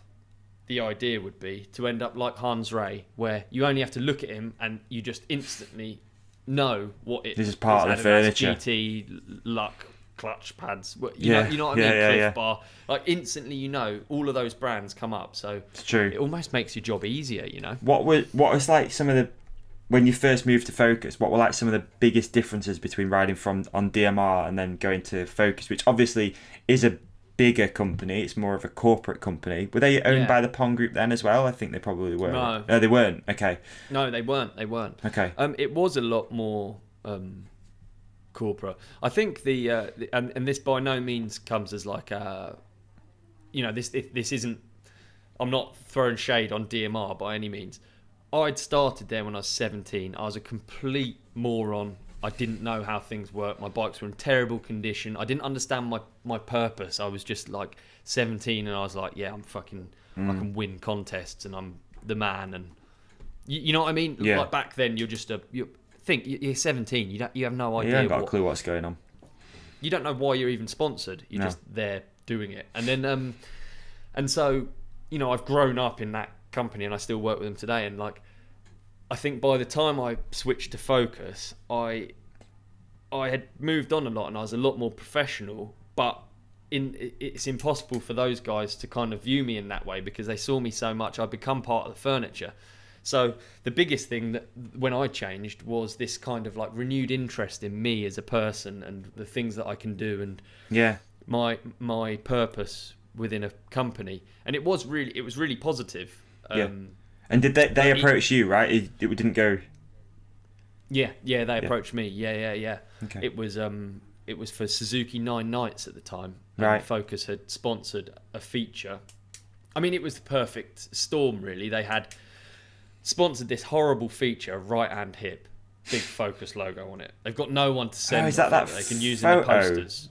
Yes. Yeah, that's a good one. That photo means something to me because that hip was why I got my job. Can we put that in the studio? Should we have that in the studio, like that thing as like a reminder? That'd be like really sick. That'd be wicked. Yeah. Let's do that. Because it really, really represents a moment for me because it was, I guess you could say I'd risked. I'd sort of like just plodded along a bit at DMR, not anyone's fault. It was just I'd been there so long that it was this, and then this renewed interest was like scary but good. It was a big risk. I hadn't ridden or even seen the bike when I first turned up, which was meant to be my trial at 9 Nights. And there's this huge feature, right-hand hip, super dangerous. No one wants to ride it. It's got a Focus logo on it. I have to if I'm going to get the contract. So it was all like it was. You ride it on a Focus bike too? Yeah. Oh yeah. Oh right. So absolutely, that was my first thing. But it was all kind of secret, and it was this sort of in between. And it was like, who else is? They only had the Jam at that stage, the same as Pinky here. Yeah. And it was all like, who else? Who would really want to ride that on a? Interestingly, what really was my benefit was that I wasn't a free rider that likes full face helmets and downhill bikes. Like that's super important to so many free riders. Just the aesthetic of it. A downhill bike and a full face is very important. Like not only for riding, but for a number of reasons. Like the brand has that sort of image, whereas I wasn't really ever bothered by that. I come from dirt jumping and downhill. Okay. So just a 150 to me, a 150 is just like the bike. Yeah. So regardless of what bikes you give me, I'm gonna just choose a 150 because I don't want millions of bikes. I want a 150. And then if you put a big jump in front of me, I'm going to want to jump it on my 150 because I don't care. I don't care about. So really, back then, there weren't many people that would have been up for it because their range wasn't as big and whatever. Wow. Just the perfect storm. Yeah, it was. Yeah. And I'm thankful to still be there today. Yeah, that's cool, man. It's nice to know a bit more context behind that photo, but let's for sure have that. We can have that in the studio, can't we? Like, yeah, that'd be wicked. Yeah, reminder every time we go in there. I mean, that photo as well is I got on a lift at 4 a.m, shitting myself. There's ice on the ramp. We're waiting for sunrise. There's a lot of like things that I remember really vividly because it was mega scary. Wow. And I was like, yeah, it was cool actually, quite exciting part of life. Yeah, for sure. Is that, I guess, something we didn't talk about? I came down to visit the other day. We did a little day. Oh, yeah. Little Surrey trip for the boy. And I guess for our audience out there, we have officially started. Yeah, there's dude. Wood going on walls and there's equipment been purchased behind the scenes already and stuff. So it's an exciting time. There's a plan in place. There's exciting shit going on. We've got new people involved, which we're going to talk about at some point really soon. Yeah. It was good, dude. Just to spend the day together was good, wasn't it? Because really, when you think about it, we just sort of, I spend all this time talking to you, and you spend all this time talking to me. I feel like I know you really well, and yet we never have because it's usually a thing, isn't it? It's like a work thing, or it's like an event or something. So yeah, just to come and hang out was like, it's really nice. Just had a day just chilling, see the new house, which I'm super stoked on. Obviously, really proud. Got a room in there. Yeah, exactly. Yeah, it's good. It's good. It was nice, man. I really enjoyed it. The traffic was sucked, but it is what it is. But for me, honestly, like, you know, it was good just to see like what that process is going to look like. I just wanted to try the whole thing out, so I set off at the sort of time that I want to be setting off at. Arrived at you at the right sort of time is what I probably will need to do. What we need to do throughout the day: do biking, do recording. And then drive home. It was like perfect. I was like, right, that's exactly what a day will look like, and that is ideal. It was like, it weren't even a thing. It was just nice. It was perfect. It was good. So yeah, it's exciting times at the moment. Really, can't wait. We're looking forward to. We're gonna hit it pretty hard this year. Yeah, hopefully so. Hopefully so. In the I tell you what, closet. Podcast equipment seems rather expensive. So if anyone out there, sort of has any kind of like links or codes, you know, we try and hook you up with as many codes as we can. We do for useful stuff. Come on, give it back. Yeah, give it back. If there's anyone out there that works at a podcast store, is that a thing? Yeah. Yeah, it is a thing. If anyone works for Shore or Road, then we'd love to hear from you, because shit's expensive, man. It's crazy, isn't it? When you start looking at it, it's fucking expensive. And also, you know, I think one of the conversations we had down there, I personally, I'm a big fan of well, I'm not a big fan. It's not really like me at all. But I'd rather buy this stuff once and have it be good for years than buy it, you know, 3 times and continuing to level it up. It's like, now we'll just buy the best stuff we can. Obviously, we want to be delivering a really quality product to our wonderful, supportive community, the companionship. And it's a lot, but it's going to be super exciting. It's nice to see the space, and we've got some cool plans going on, haven't we, to make it happen. So yeah, hopefully a couple of months, I reckon, give or take, we should be in there recording. Yeah, absolutely. I think it is coming. Yeah. Let's save talking about it until we've got something to show, because at the minute it would be a real wet fart and a real underwhelming experience. Yeah, and hopefully it's going to be a little video series of the build, which is going to be dope. Yeah, so for sure. Yeah, there's more happening. Yeah, exciting, mate. Really, really exciting. Should we... 2 things I want to just mention. You just mentioned like codes and giving stuff away. So we got to give these 510 shoes away. But I also just want to do a little shout out for our boy, our friend of the podcast, Jace at Gypsy Tales. And I mean, we can talk about it, but we don't have to. But I just wanted to mention that he's launched his membership site, which is really interesting. Obviously, we look at podcasting quite different these days as the business of podcasting and how you can grow and how you can do cool stuff. And what Jace has done, in my opinion, is extremely scary, but also extremely forward thinking. So Jace at Gypsy Tales has launched a membership site, and the main shout out is because I know we've got people who love bikes and dirt bikes and stuff. If you sign up, you can win a dream build KTM 125, which is a sick prize. Dude. And basically he said to me in a text, there's not going to be that many people entering. So if you feel like you want to have a really good chance of winning a brand new KTM Dream Build 125, then it might be worth taking a look at Gypsy Tales' new membership website, because I'm going to subscribe because I want to see if he can ship it to the UK if I win. But also, it's a good gamble. It is a good gamble, isn't it? It's a good gamble, man. That thing's worth a fortune. But yeah, it's cool. It's just exciting. Jace is a big motivator for me. How he's doing things, the way that things look, everything, and the fact that he's done that, that's a big leap into the unknown, man. Like, I think the podcast and charging for a membership site is scary, and it's something that I wouldn't take lightly. And he's been building this thing. So what's going on the membership site then? So basically, episodes will come out earlier on the membership site, as far as I'm aware. There's also footage on there that you can't see unless you're a member. So they've got like a Dream Build 350 they did with Mike Sleater. There's like loads of vlogs and stuff like that, but basically all episodes will come out first on the membership site, and then it will then be released publicly after. I think they do those really dope Supercross companions as well. I think they're going to be members only. But yeah, I think it's just cool, man. Like, you know, just he's doing something it, different, just doing something a little bit different in the space, especially in our niche in action sports, extreme sports, whatever you want to call it. It's just exciting. It's just cool, and like it's just worth a shout out. I think everyone who listens to this probably listens to Gypsy Tales, so if you can support him, then that'd be great. Too right. Also, in the same breath, don't panic. This isn't like a hint to precurse us going behind a paywall. Or is it? I thought I'd make that clear. Or is no, it? it's not. No. It's not. I think, I don't know. It's just interesting, isn't it, when you look at it as a business? It is, yeah. You know, and obviously Jace is, he's getting some mega views. He really is. He's killing it, and staff to pay. I mean, ultimately, we had this exact conversation with him last night, and he was like, "Look, I know I think it's $8.99 a month. It's not a lot, like $9." He said, but I got like 3 staff to pay. Like, it's got to come from somewhere, and the ad model is quite difficult, to actually get sponsors to pay. It's not an easy thing to do. So, and I think that's one thing that we have learned a lot in the last few years, especially, is like actually making this into something that's sustainable is really difficult.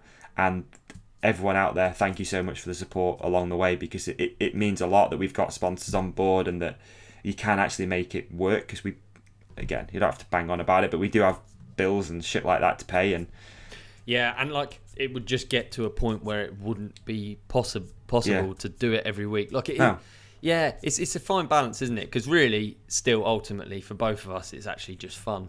Yeah. But there's going to be week after week, there would be a point, I'm sure, where it get to would be like, what the fuck are we doing? We're like, yeah, especially so episode if it's 2000 covering or whatever you say. Yeah, exactly. If it's covering its bases, then it makes things a lot easier.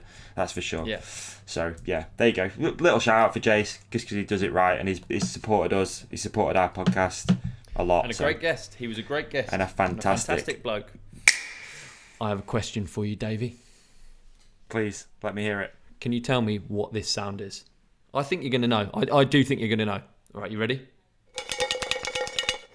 Oh, mate, that sounds like my worst nightmare. That sounds like unoptimized days in the future. It's exactly that. Do you know what that represents to me?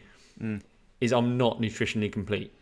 No, I don't have 75 of those vitamins, nutrients, and probiotics in my system.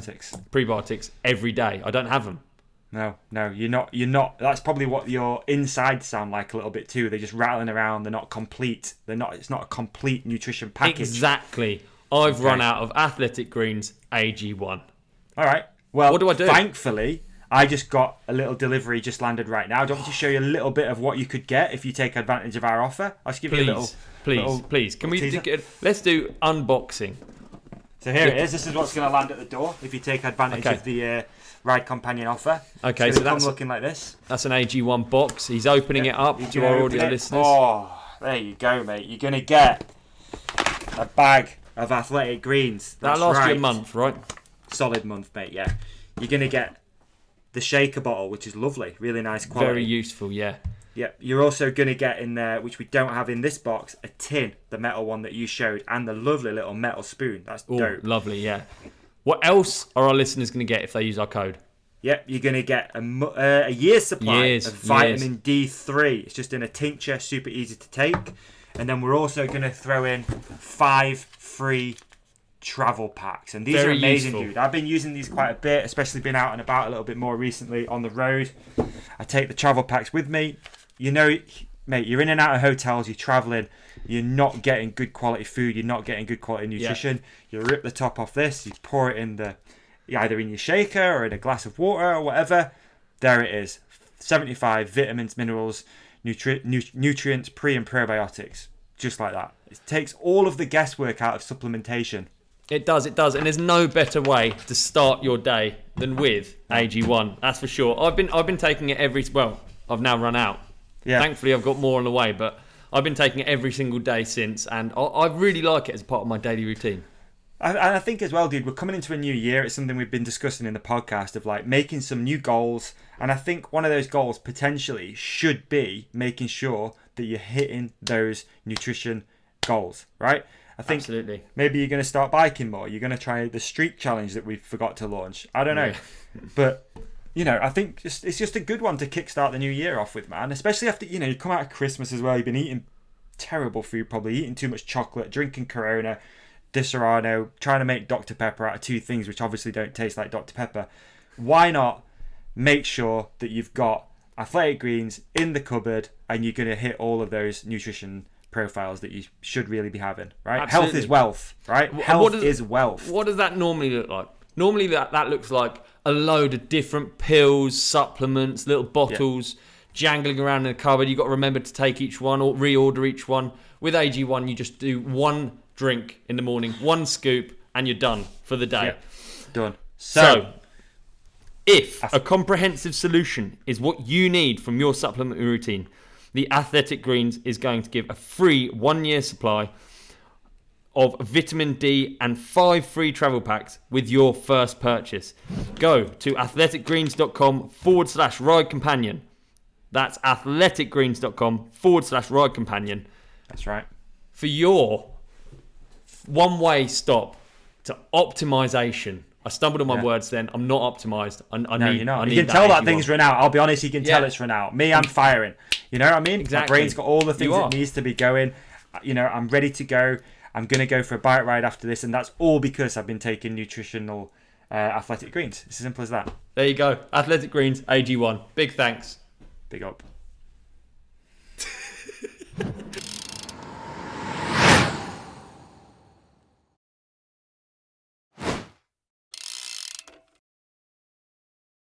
Right, should we do this 510 winner then? Yeah, let's, man. What do we call the contest? It'd be good to... We need to summarise the contest. I can't remember what we call it. Was it the Winter Prepper? Winter Prepper Pack we put together. That's the what it Winter was. Prepper Pack. There's a little hole in the Winter Prepper Pack at the moment, but we'll talk about that another time. Okay. So the Winter Prepper Pack, basically what we asked you to do was to go out and do a wintry, wet, cold, miserable... Doesn't have to be miserable. Could be really fun. Ride and send us a photo or a video of your ride. And then you went into basically a draw. We just look at all the footage and then we announce a winner. And you can win a pair of Adidas 510 Gore-Tex Trailcross. It's a mouthful. Shoes in your size, not just any size. The Adidas Terex paclite jacket, which saw you riding in it yesterday. Good jacket. Absolutely, yep. Lovely jacket. We got a a ride companion beanie, and a bag of our pre-ride roast coffee. Bag it pre-ride, which is sold out, so that might have to follow.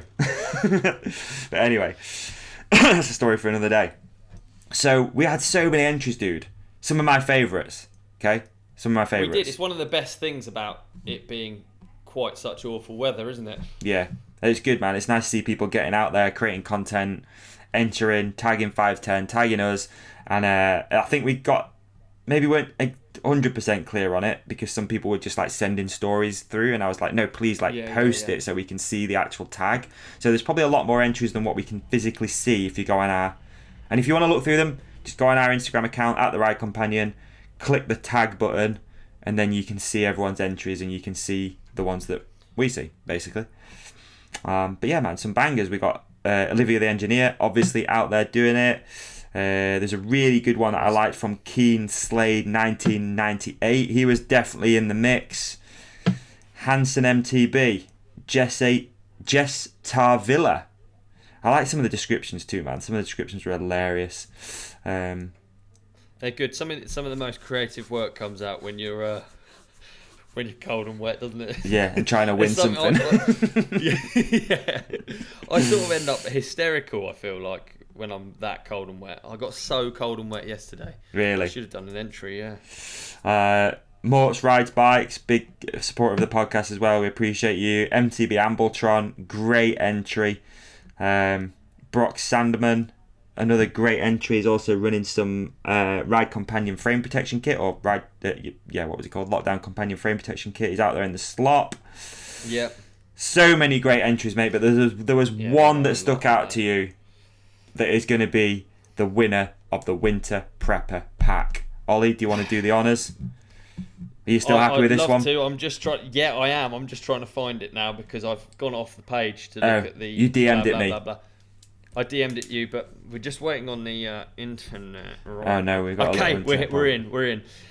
The winner we thought that we liked the most for this one was from. Well, should we say why first? Please. Kind of had Vinny T vibes for me. Okay. I watched it and I thought, you see those shots of Vinny T riding real nasty steeps and there's snow around, trees coming by. Yeah.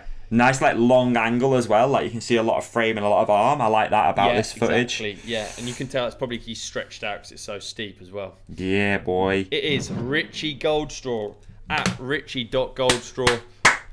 Round of applause. Got out there. Prepper pack. Got it done. Great footage. All filmed at Black Rocks, which is not a million miles away from me. Is it not? No. No, it's not a million miles away, mate. It's about half an hour drive away, give or take. Yeah, I've not ridden any of this stuff that he's riding, but it looks like amazing, I might have to. It? I mean, the annoying thing about the snow is that it does look so nice, doesn't it? Yeah, it does. Tell you what we could do. I don't know. Maybe I'll reach out to Richie. Maybe he could get the prepper pack sent to me, and I'll come out and deliver it, and we can go biking together. You can show me some of these things. Wicked. If it's that close, brilliant. Yeah, exactly. So applause, at richie.goldstraw, congratulations, winner of a winter prepper pack from Adidas 510. Oh man, we're throwing out prizes. It is good, isn't it? That jacket's dope. I really like it. And the shoes are fantastic as well. It's still so cold. Yep. Maybe we can get some more winter rides in. Apparently it's going to snow in February, so that's going to be delicious. Yay! Yeah, more cold, wet biking. Fantastic. Should we do listener questions, dude? We got loads this week. Yeah, you got any watching or listening you want to shout out? Yeah, let's do watching and listening as well. See, it's nice sometimes doing these. Just catch up. We've not had a no guest episode for a while. I feel like no, we haven't, have we? We've been hustling. We've been very guesty. Very guesty indeed. Yeah, my watching isn't even a show. Although we already did that traitor one that ended up sparking quite a lot of conversation. Didn't it? Yeah. The watching is actually Wemby. So it's Victor Wembanyama, and he is one of the most impressive NBA prospects at the moment. A French kid, 7'4", can shoot threes. Of course he can. Can handle the ball. I've been just obsessively watching videos of him, and I just love the idea of being in basketball as a small guy. You always look at people who are big and wish, basically. I think it goes the other way around as well. I think big guys are just like, oh man, I wish I had better handles or a better shot. Okay. He seemingly has both of those things, and I actually think if I was Wemby, I probably would just chill. But it's cool watching him. He's going to rise to be quite the NBA superstar if he can avoid injury. So that's fantastic. I thought that's quite a cool thing to watch whilst he's on the rise. Yeah, that's a great one, mate. Appreciate that. That's fantastic. So you're just watching YouTube videos and stuff, basically. Yeah. Yeah, and just following him on Instagram, and I mean, part of it is watching someone do something that is so out of the ordinary. You know, to be I don't know how old he is, 18, something like that, and to be that valuable and watch him go back to the graph. He's on the steep part of the graph. He's kid from Paris, I think, and he is he's on the steep part of the graph. I should actually get that I should get that right, shouldn't I? Where he's from? Yeah. I believe he might have just been playing for Paris. Okay. He's from Le Chesnay in France. I was going to say, it's going to be French, isn't it? Le. Yeah. Nice. There you go. All right, that's a great one. Appreciate it. My listening is Little Sims Gorilla. Little Sims Gorilla. Yeah. Okay. I was just thinking, it's all right, I'll do it after. Little Sims Gorilla. I'll write it down. I'll put it in the playlist after. Yeah, done. And by the way, Wemby's born 2004. What does that make him? A lot younger than me. A lot younger. That's scary. Jeez. He's 19 years of age, and he's... to be 19. To be 19. And if you're 19, folks, and you're listening to this, just savour it. Just take a moment just to think how good it is to be 19. Enjoy it, man, because it goes fast. All of a sudden, you're 36. You don't know what happened. Imagine being 19 and having like every NBA team scout just in your inbox. Jeez. The dream. What a wild... Every sneak. Well, I mean, he's already got to be picked up by someone, hasn't he? Yeah. Basketball works funny like that. It's like, for sure. That's great. Appreciate that. Great ones, dude. Go. What's yours? What For me, I'm going to go watching. I'm going to do two. If that's okay. So we're going to do, because you've done two. All Quiet on the Western Front, a film on Netflix, which again, if you want to just have some perspective on life. Have you got your hand up? I'm writing it down. No, I'm trying to shield the light from my face. Okay, I thought you were asking a question. First sunlight in ages. Yeah. All Quiet on the Western Front. Yeah, a film on Netflix about the First World War from the German perspective. A young soldier who joins up for, what he thinks is going to be a bit of a holiday with his mates, which turns obviously into an absolute horrendous ordeal. And it's such a good movie. It puts a lot of stuff into perspective. And for me, like, you just can't beat watching that stuff sometimes. Yeah, it's emotional. Yeah, it's horrible. But, it's like we said, you think you've got troubles now. Imagine going over those walls. Good. And fighting for a cause which you probably don't even understand. And it's probably pointless. So, yeah, there you go. The other one I'm going to throw out there is going to be the latest Steve-O podcast with Bam Margera. Because I just root for Bam. Like, I really do root for him. I mean, he had such a positive impact on my younger Davey, and it really helped formulate who I am now. Action sports, Jackass, Nitro Circus, it really helped formulate this person, and I just root for him. You can tell, obviously he's been caught up in all sorts of stuff, right? Like drugs and addiction and injuries and all sorts, and it's just nice to see him seemingly doing a little bit better at the moment. He seems to be doing better, so that's a great podcast. And then my listening, I'm not going to give a specific track, but what I did do was I went all the way back. This is a really good thing about Spotify sometimes, is when you create these playlists and you keep going and you find a track, you throw it in there, you get this timeline of your life. And Emma and I were chatting about when we first met, and I was like, let me see what I was listening to when we first met. Wow, interesting. And I just went back, and you can almost picture, you can pinpoint like the month and like everything. And I was like, oh, do you remember this? And it's like all the shit we used to listen to when we like first met each other. So that was fun. So I just did that is a cool exercise. Yeah, what a weird thing to have, like a library of the music you're into each. Yeah. Isn't it? And it's literally like dated of when you added it to that playlist. And I was like, oh, we actually met this day, and I added this track. Oh, that's great. Go chasing waterfall. Nice. I don't know. TLC. Yeah, it was Meatloaf probably. I don't know. Don't go chasing. So yeah, that's just an exercise I did, and it was really nice. So there you go. It's cool. Yeah, wicked. All right, let's do some listener questions, then we're going to get the hell out of here. We've got a trade show to get to today, folks. Yeah, where are you heading? I'm going to Telford to a trade show called Slide. So when this episode comes out, that's where I will be. I'll be doing my sax job, talking balls. Nice. For 3 days. Talking sweaty balls or not 3 days. Balls. 3 days of ball chat. Should be fun. It's an action sports and outdoor trade show. Oh, so cool. I'll be there. Nice. Okay. Right, coming in hot at fhr.rd. That's the username, by the way. That's not me reading out code. What body protection, like knee pads, etc., do you wear for what kind of riding? Nice, that's a great one. Very good question, yeah. Very good, that is. What about you, Davey? What do you do? Usually, I mean, I'd love to say that I always pad up and I'm super careful. Obviously, always wear a helmet. That's on there.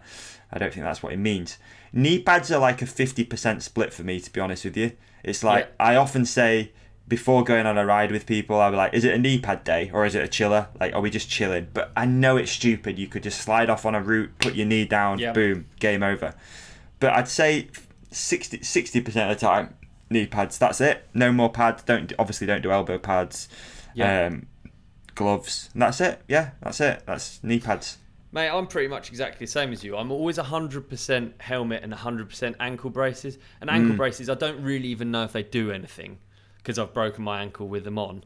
But it's just the idea, I just get weird if I don't wear them. I actually snapped mine on the ride yesterday. What? And it made ankle me brace? My ankle brace. Jeez. I snapped it putting it on.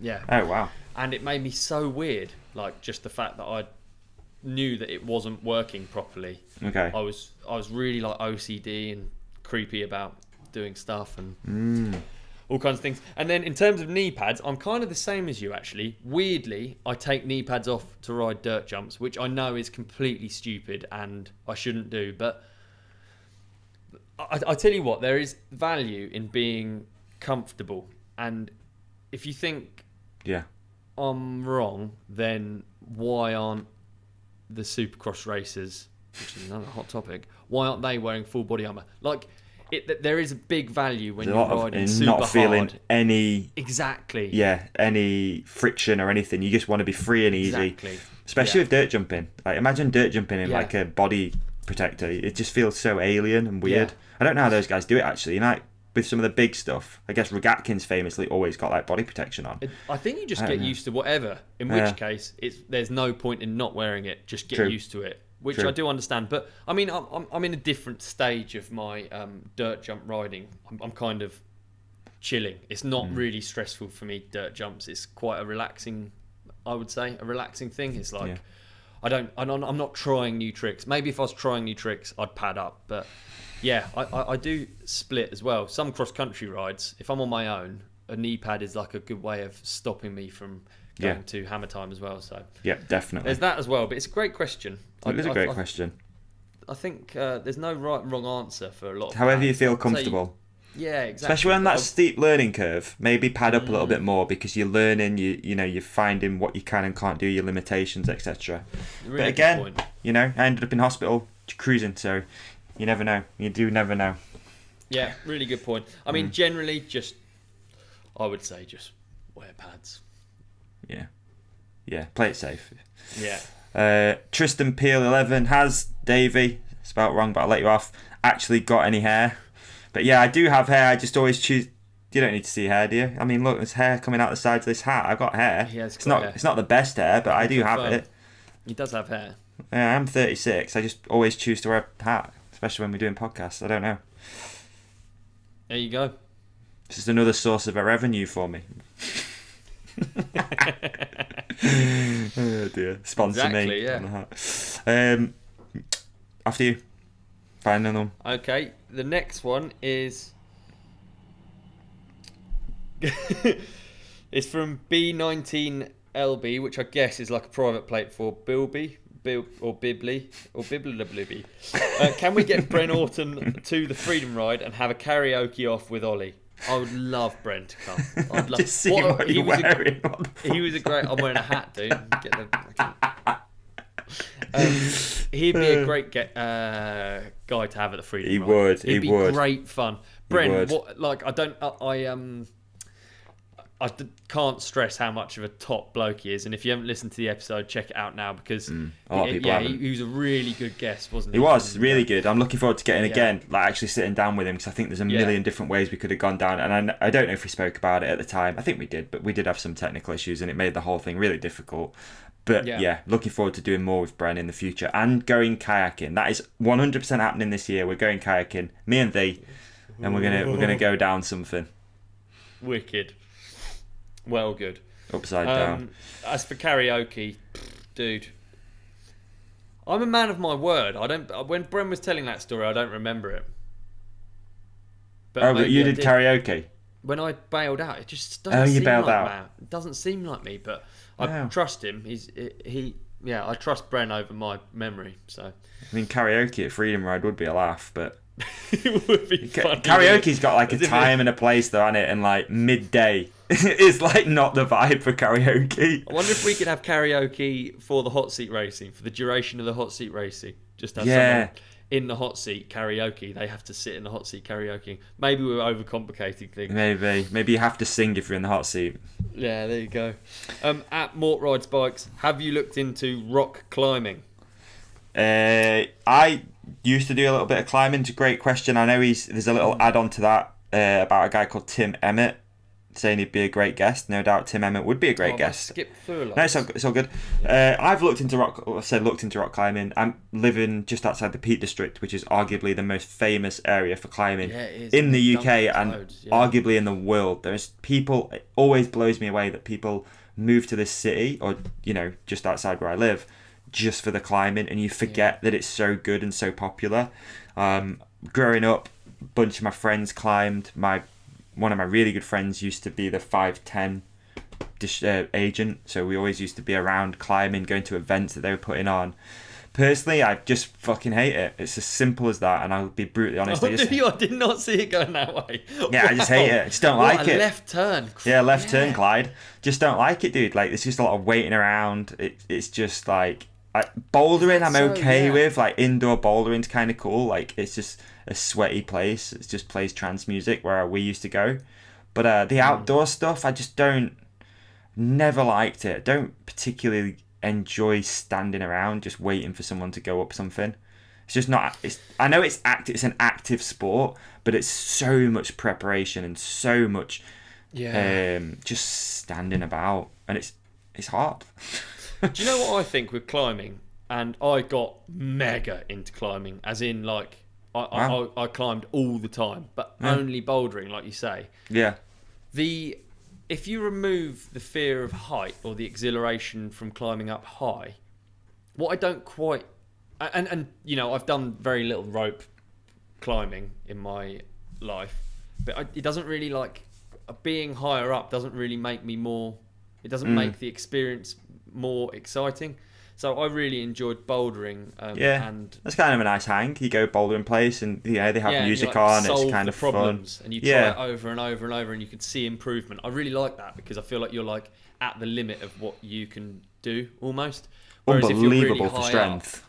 Up, really good hand strength. It was so helpful for riding. Yeah. Whereas high up doesn't really bother me that much. My brother does it loads. And he's really into all of the ropes and all of that stuff and carabiners, this and that. This is Olly Wilkins. And he explains some of the climbs. They're like, he does these mad ones on these things out in the sea and all sorts. And he says they're not hard. It's about it being like almost like a ramble, you know, like you're going on a scenic walk, except on a rock. Which made me think, fuck, maybe I would like that then, yeah. Like the climb itself isn't challenging. Over water, that'd be kind of fun. Yeah. Like that Chris Sharma. Have you seen that? Where he goes over the arch and I have seen that. Malaga. It's a crazy sport. I mean, fair play to him, especially if you're doing the free solo-y stuff. Like, holy shit, it's gnarly, but it's just not, you know, there's just never grabbed me. There's way more fun things to be doing in the outdoors. Fair enough. I'd love to have a climber on, though. I would love to have a climber on. We should have a climber on as a guest for sure, yeah. Yeah. All right, what else we got? Joel Liffey. Tips on riding wet, muddy steeps and tight switchbacks. Thanks, guys. Happy New Year. Happy New Year to you too. All right. Yeah. Okay, I'm going to hand it over to the pro first because he's going to cover everything that I'd say, just naturally. And then if there's anything that I feel like he might have missed, I'll chime in at the end. But yeah, Ollie. Right. Tips. Okay, so I would say it's a really boring one, but bike setup is very important. Like, you need your brakes to work and you need good tyres. When it comes to this time of year, you'll just have way more fun. Oh, that's a good one. I'm thinking that. Yeah. Then I would say a lot of the time when I see people struggling, they're doing nearly the right thing, but just not quite. So if you imagine locking your back brake up, your feet can't move. This is the most common thing I see when I see someone ride down a steep that's uncomfortable or whatever. So once that back wheel is locked up, you're no good. You can't move your feet. Basically, you're just making a problem much worse. So what you want to try and do is stay loose and learn to use your front brake and learn to use your back brake so it doesn't lock and so you lose speed. So in that respect, you'll then be able to move your pedals freely and you'll be able to find grip way easier. All of that sounds really overcomplicated, but if you just do one of those things, which is not lock up all of your brakes, then all of the others come for free. So that's my tip for riding muddy steeps and tight switchbacks. Perfect. Yeah, I'll leave it at that. Other than, for me, I'd just add... Please. No. Try and get your braking done before you make the turn as well, if you can, because that does make it a little bit easier. Great one. Yeah, just try and get your braking done, and just try and stay loose, and then just go. And just go and just enjoy yourself. Just carry on. Yeah. After you, next one. Right, we got from James Cross here. It's an interesting one. I haven't watched the video. I saw the clip for it. Was Sam Pilgrim right to carry on his most recent video after crashing with a concussion? So I saw the clip that Sam posted. I did. Solid slam. urban one, and it was a head slap on the pavement. It's not nice, is it? That kind of impact is quite hard to kind of brush off. You know what you've done. You've hit the tarmac with your head. It's not good, is it? No. Without watching the video, I would struggle to say, but I would say I would trust Sam's judgment in that he's someone who's probably hit his head a lot, learning that many tricks and having that many injuries. So I would trust his judgment. But again, without watching the video, I can't really answer, can I? No. What would be your views on concussion? It's tough. Obviously, yeah, trust his judgment. But also sometimes when you've had something like that, your own judgment isn't probably bang on. I don't know. It depends who. True. I'd also who's around him, who's doing the filming, who's gonna stay. Dude, like maybe just take a rain check just for a few hours, just make sure that it was sweet. I don't know. Again, I ain't got the context. I don't know how hard his head hit. I've seen a bit of the footage. I'm also gonna lead into Sam. Obviously using some of the wording maybe is a bit not clickbait, but he's going to try and make it sound worse than it maybe was. Right, yeah. I don't know. I have seen the clip as well, but it's hard to see. Did he hit his head super hard? He said concussion. Did he actually have concussion? I don't know. I don't have enough context of it. No. I think if he was bad, he wouldn't have ridden. No. And it's, I would say that as well. Yeah. I mean, I wouldn't ride now. And when I was younger, I would have. I'm definitely way more careful now than I used to be, because when you add them up, when you do one after the other, that's when you really make. Yeah. There's quite a famous case in the NFL at the moment. Tua, I can't say his name. Sorry, Tua Tagovailoa, I think his name is. Miami Dolphins quarterback. He's had 3 concussions this season. One of them been an absolute awful one where if you've seen like the fingers start cramping and stuff, it was horrible, brutal, dude. And then he's come back, he's had another concussion, then he's come back again, another concussion. So yeah, I don't know. I think on this one you've got to trust Sam's judgment. He's a professional. But also maybe not. I don't know. I don't know. We'll ask him. He'll be in studio at some point, no doubt, this year, so we can ask him this exact question. Yeah, too right. Yeah, it would be interesting, wouldn't it? It would be interesting. I mean, honestly, he's someone who's struggled with it before. True. Yeah, he spoke about it on the podcast. There's a clip up if anyone wants to see it. Yeah. So it's a great question though, because it is it's relevant. Yeah. Right, what we got at next? Sideways Sam, how good was the main event in the 450s? So yeah, Supercross is back. We haven't talked about it at all this episode, and we haven't. We're not going to. We'll cover it on next week's show. Maybe we'll get a few rounds in. The first one's always a bit of a weird one because people do better than they maybe should be, and blah blah blah. There's a lot of changes happening, but yeah. 450 main was awesome. Like, obviously feels super upset at the moment for Austin Faulkner. He seems to just come back, get injured, come back, get injured. He's one of those guys that just has like rough deals that usually don't seem to be his fault. But the 450 main, I mean, there you go, Eli Tomac, he's your boy, crashes. You see the photo of the scrub over the thing that he did? Yeah. With his hands like dragging. Yeah. So good. I was really, really rooting for Malcolm. I was gutted. I was really rooting for him. And also I'm rooting for Kenny, man. Like, I wasn't a massive Ken Roxon fan, but the fact that he's made that move, kickstart Kenny on the Suzuki, he's like one of the only Suzukis out there. And he's done it seemingly for the right reasons. Like, he's done it because he wants to help support that team. He wants to be on a different bike. He's gone back to a bike that he's had a lot of success with. And it's hard to say you're rooting for the underdog. Ken Roxon isn't an underdog. But in that situation, he kind of is. He's on an underdog bike. It's not a factory bike. Yeah, so, I'd love to know the differences. I'd love to know because apparently, from friends that ride moto and have ridden pros bikes, it is like shocking. In mountain biking, doesn't matter. You get on Amory Piron's bike, I can tell you now, you're not going to all of a sudden be quicker in a straight line. You know what I mean? It's not like all of a sudden it's just magic. Whereas if you're in a car park on one of those things, apparently they are shockingly powerful. Like just the horsepower they deliver alone. And then also the suspension. Yeah, fascinating. Really interesting. Malcolm's crash though, man. Like that was, I saw a comment made a very valid point. That's exactly the same as what happened to Chad Reed. Whether it's just a coincidence, same bike, he's hopped up onto a step on, step off and just stopped. Like the bike just stopped, didn't it? It was like he was in neutral and then he's gone over the bars. I think he hit neutral, didn't he? Because it looked like he yanked the bars almost. Because he had no power. Horrible crash though. Horrible crash. You forget how heavy those things are. Like, it's something about Supercross. It's a bit barbaric, isn't it? You watch crashes and you're like, whoa, and you hear the crowd, way. Those crashes are big and heavy and yeah. Bit of a shout out too. Really stoked on BK's deal with KTM. That was beautiful to see that. That's cool to see. Yeah, crossover. Really cool. Yeah, really cool. Yeah, really cool. Big up BK. Okay. Right, what else have we got? What will a mountain bike look like in 20 years' time from Explosive Club?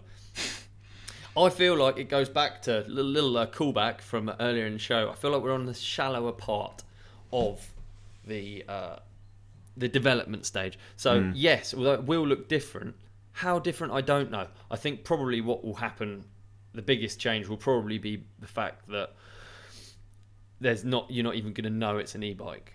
Yeah, I think that's going to be the thing.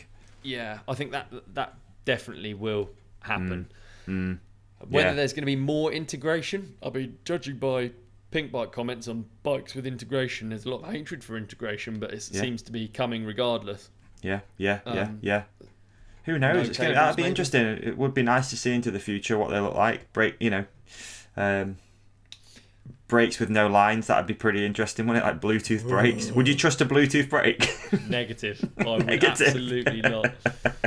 I think Bluetooth brakes. Horrible idea. Oh my god, that's a great April Fool's if anyone wants it. Release Bluetooth brakes. Oh my god. Only a tiny delay. I think the introduction of of everything getting smaller.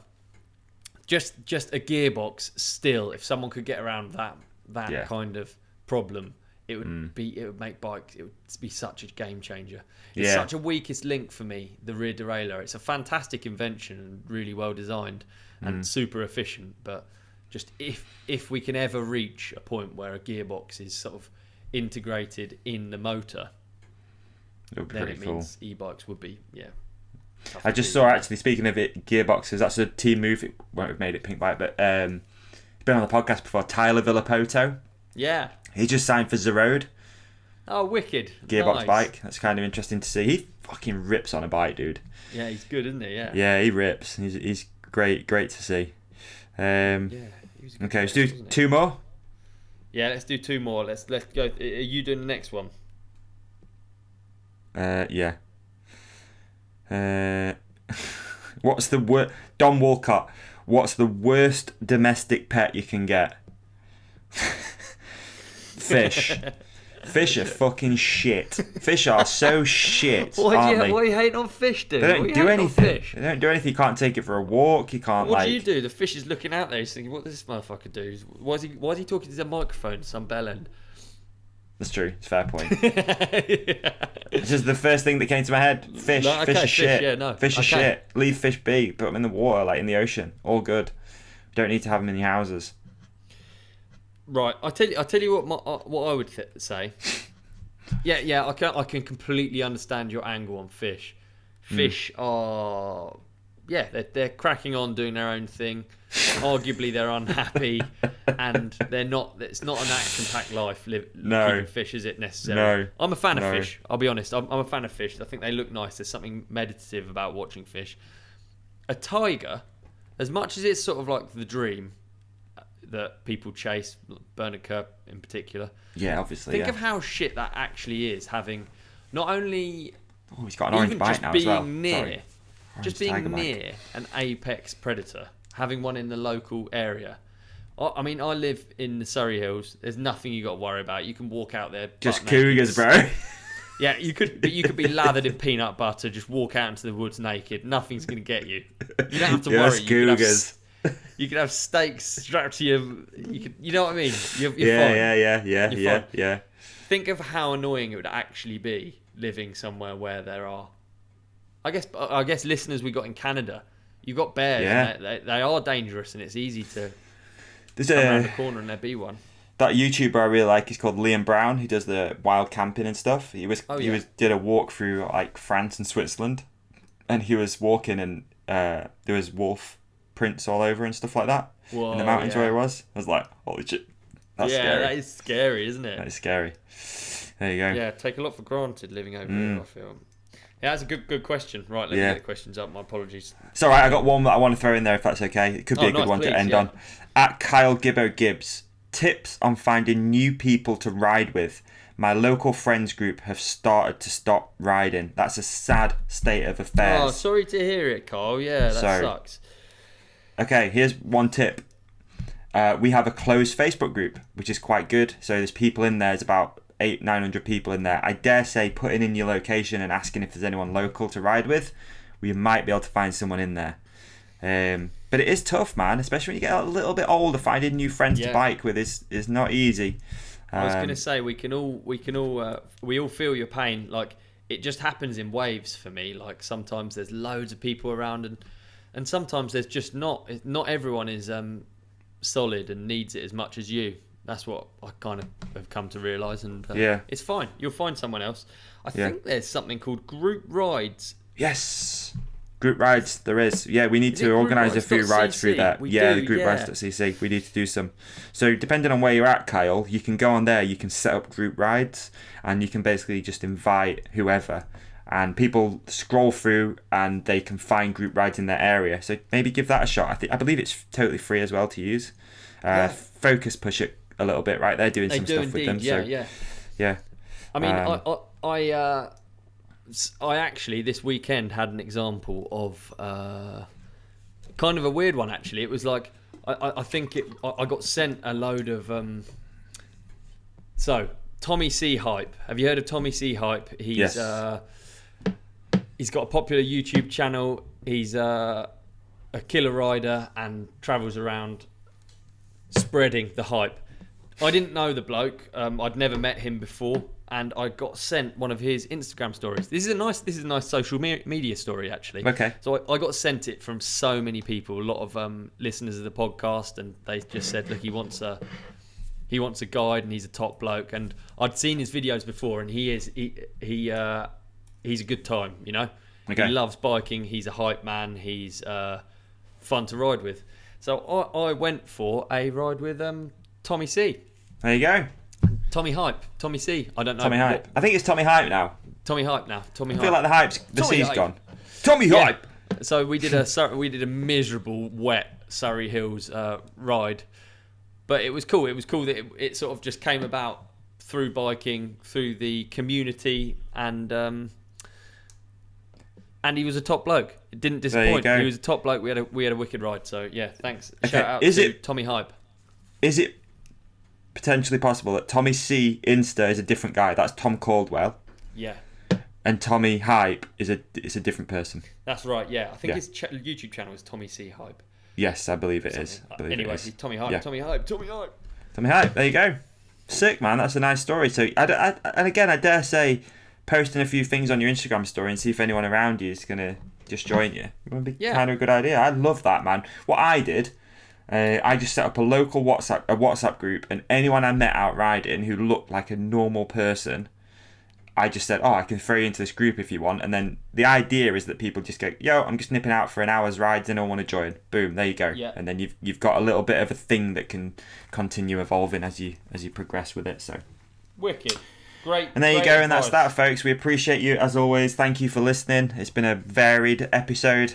It's been a fun episode. It's been lovely to catch up with you, Ollie. It's been fantastic. I'm stoked. I always enjoy them, and this one always enjoy particular. It. We've got a little bit of merch left before we go, folks. If you want to win the Troy Lee D4 custom there's wrapped. Still raffle tickets. I've been telling people we sold out. There's a couple. Most sizes have gone. But we've got like a few like smalls maybe. So have a look, folks, because I'm bad at counting. So sometimes I think we've sold out and I'll mark the stock as 0. I'll then look at the actual stock and we still have a couple of tees left. So there's still time to get yourself one of those tees, which can go into the draw to win the custom wrapped D4. Oh! What fantastic. A prize! This has been The Ride Companion 79. More useless information for you. Thanks for listening. We'll see you next week. Bless.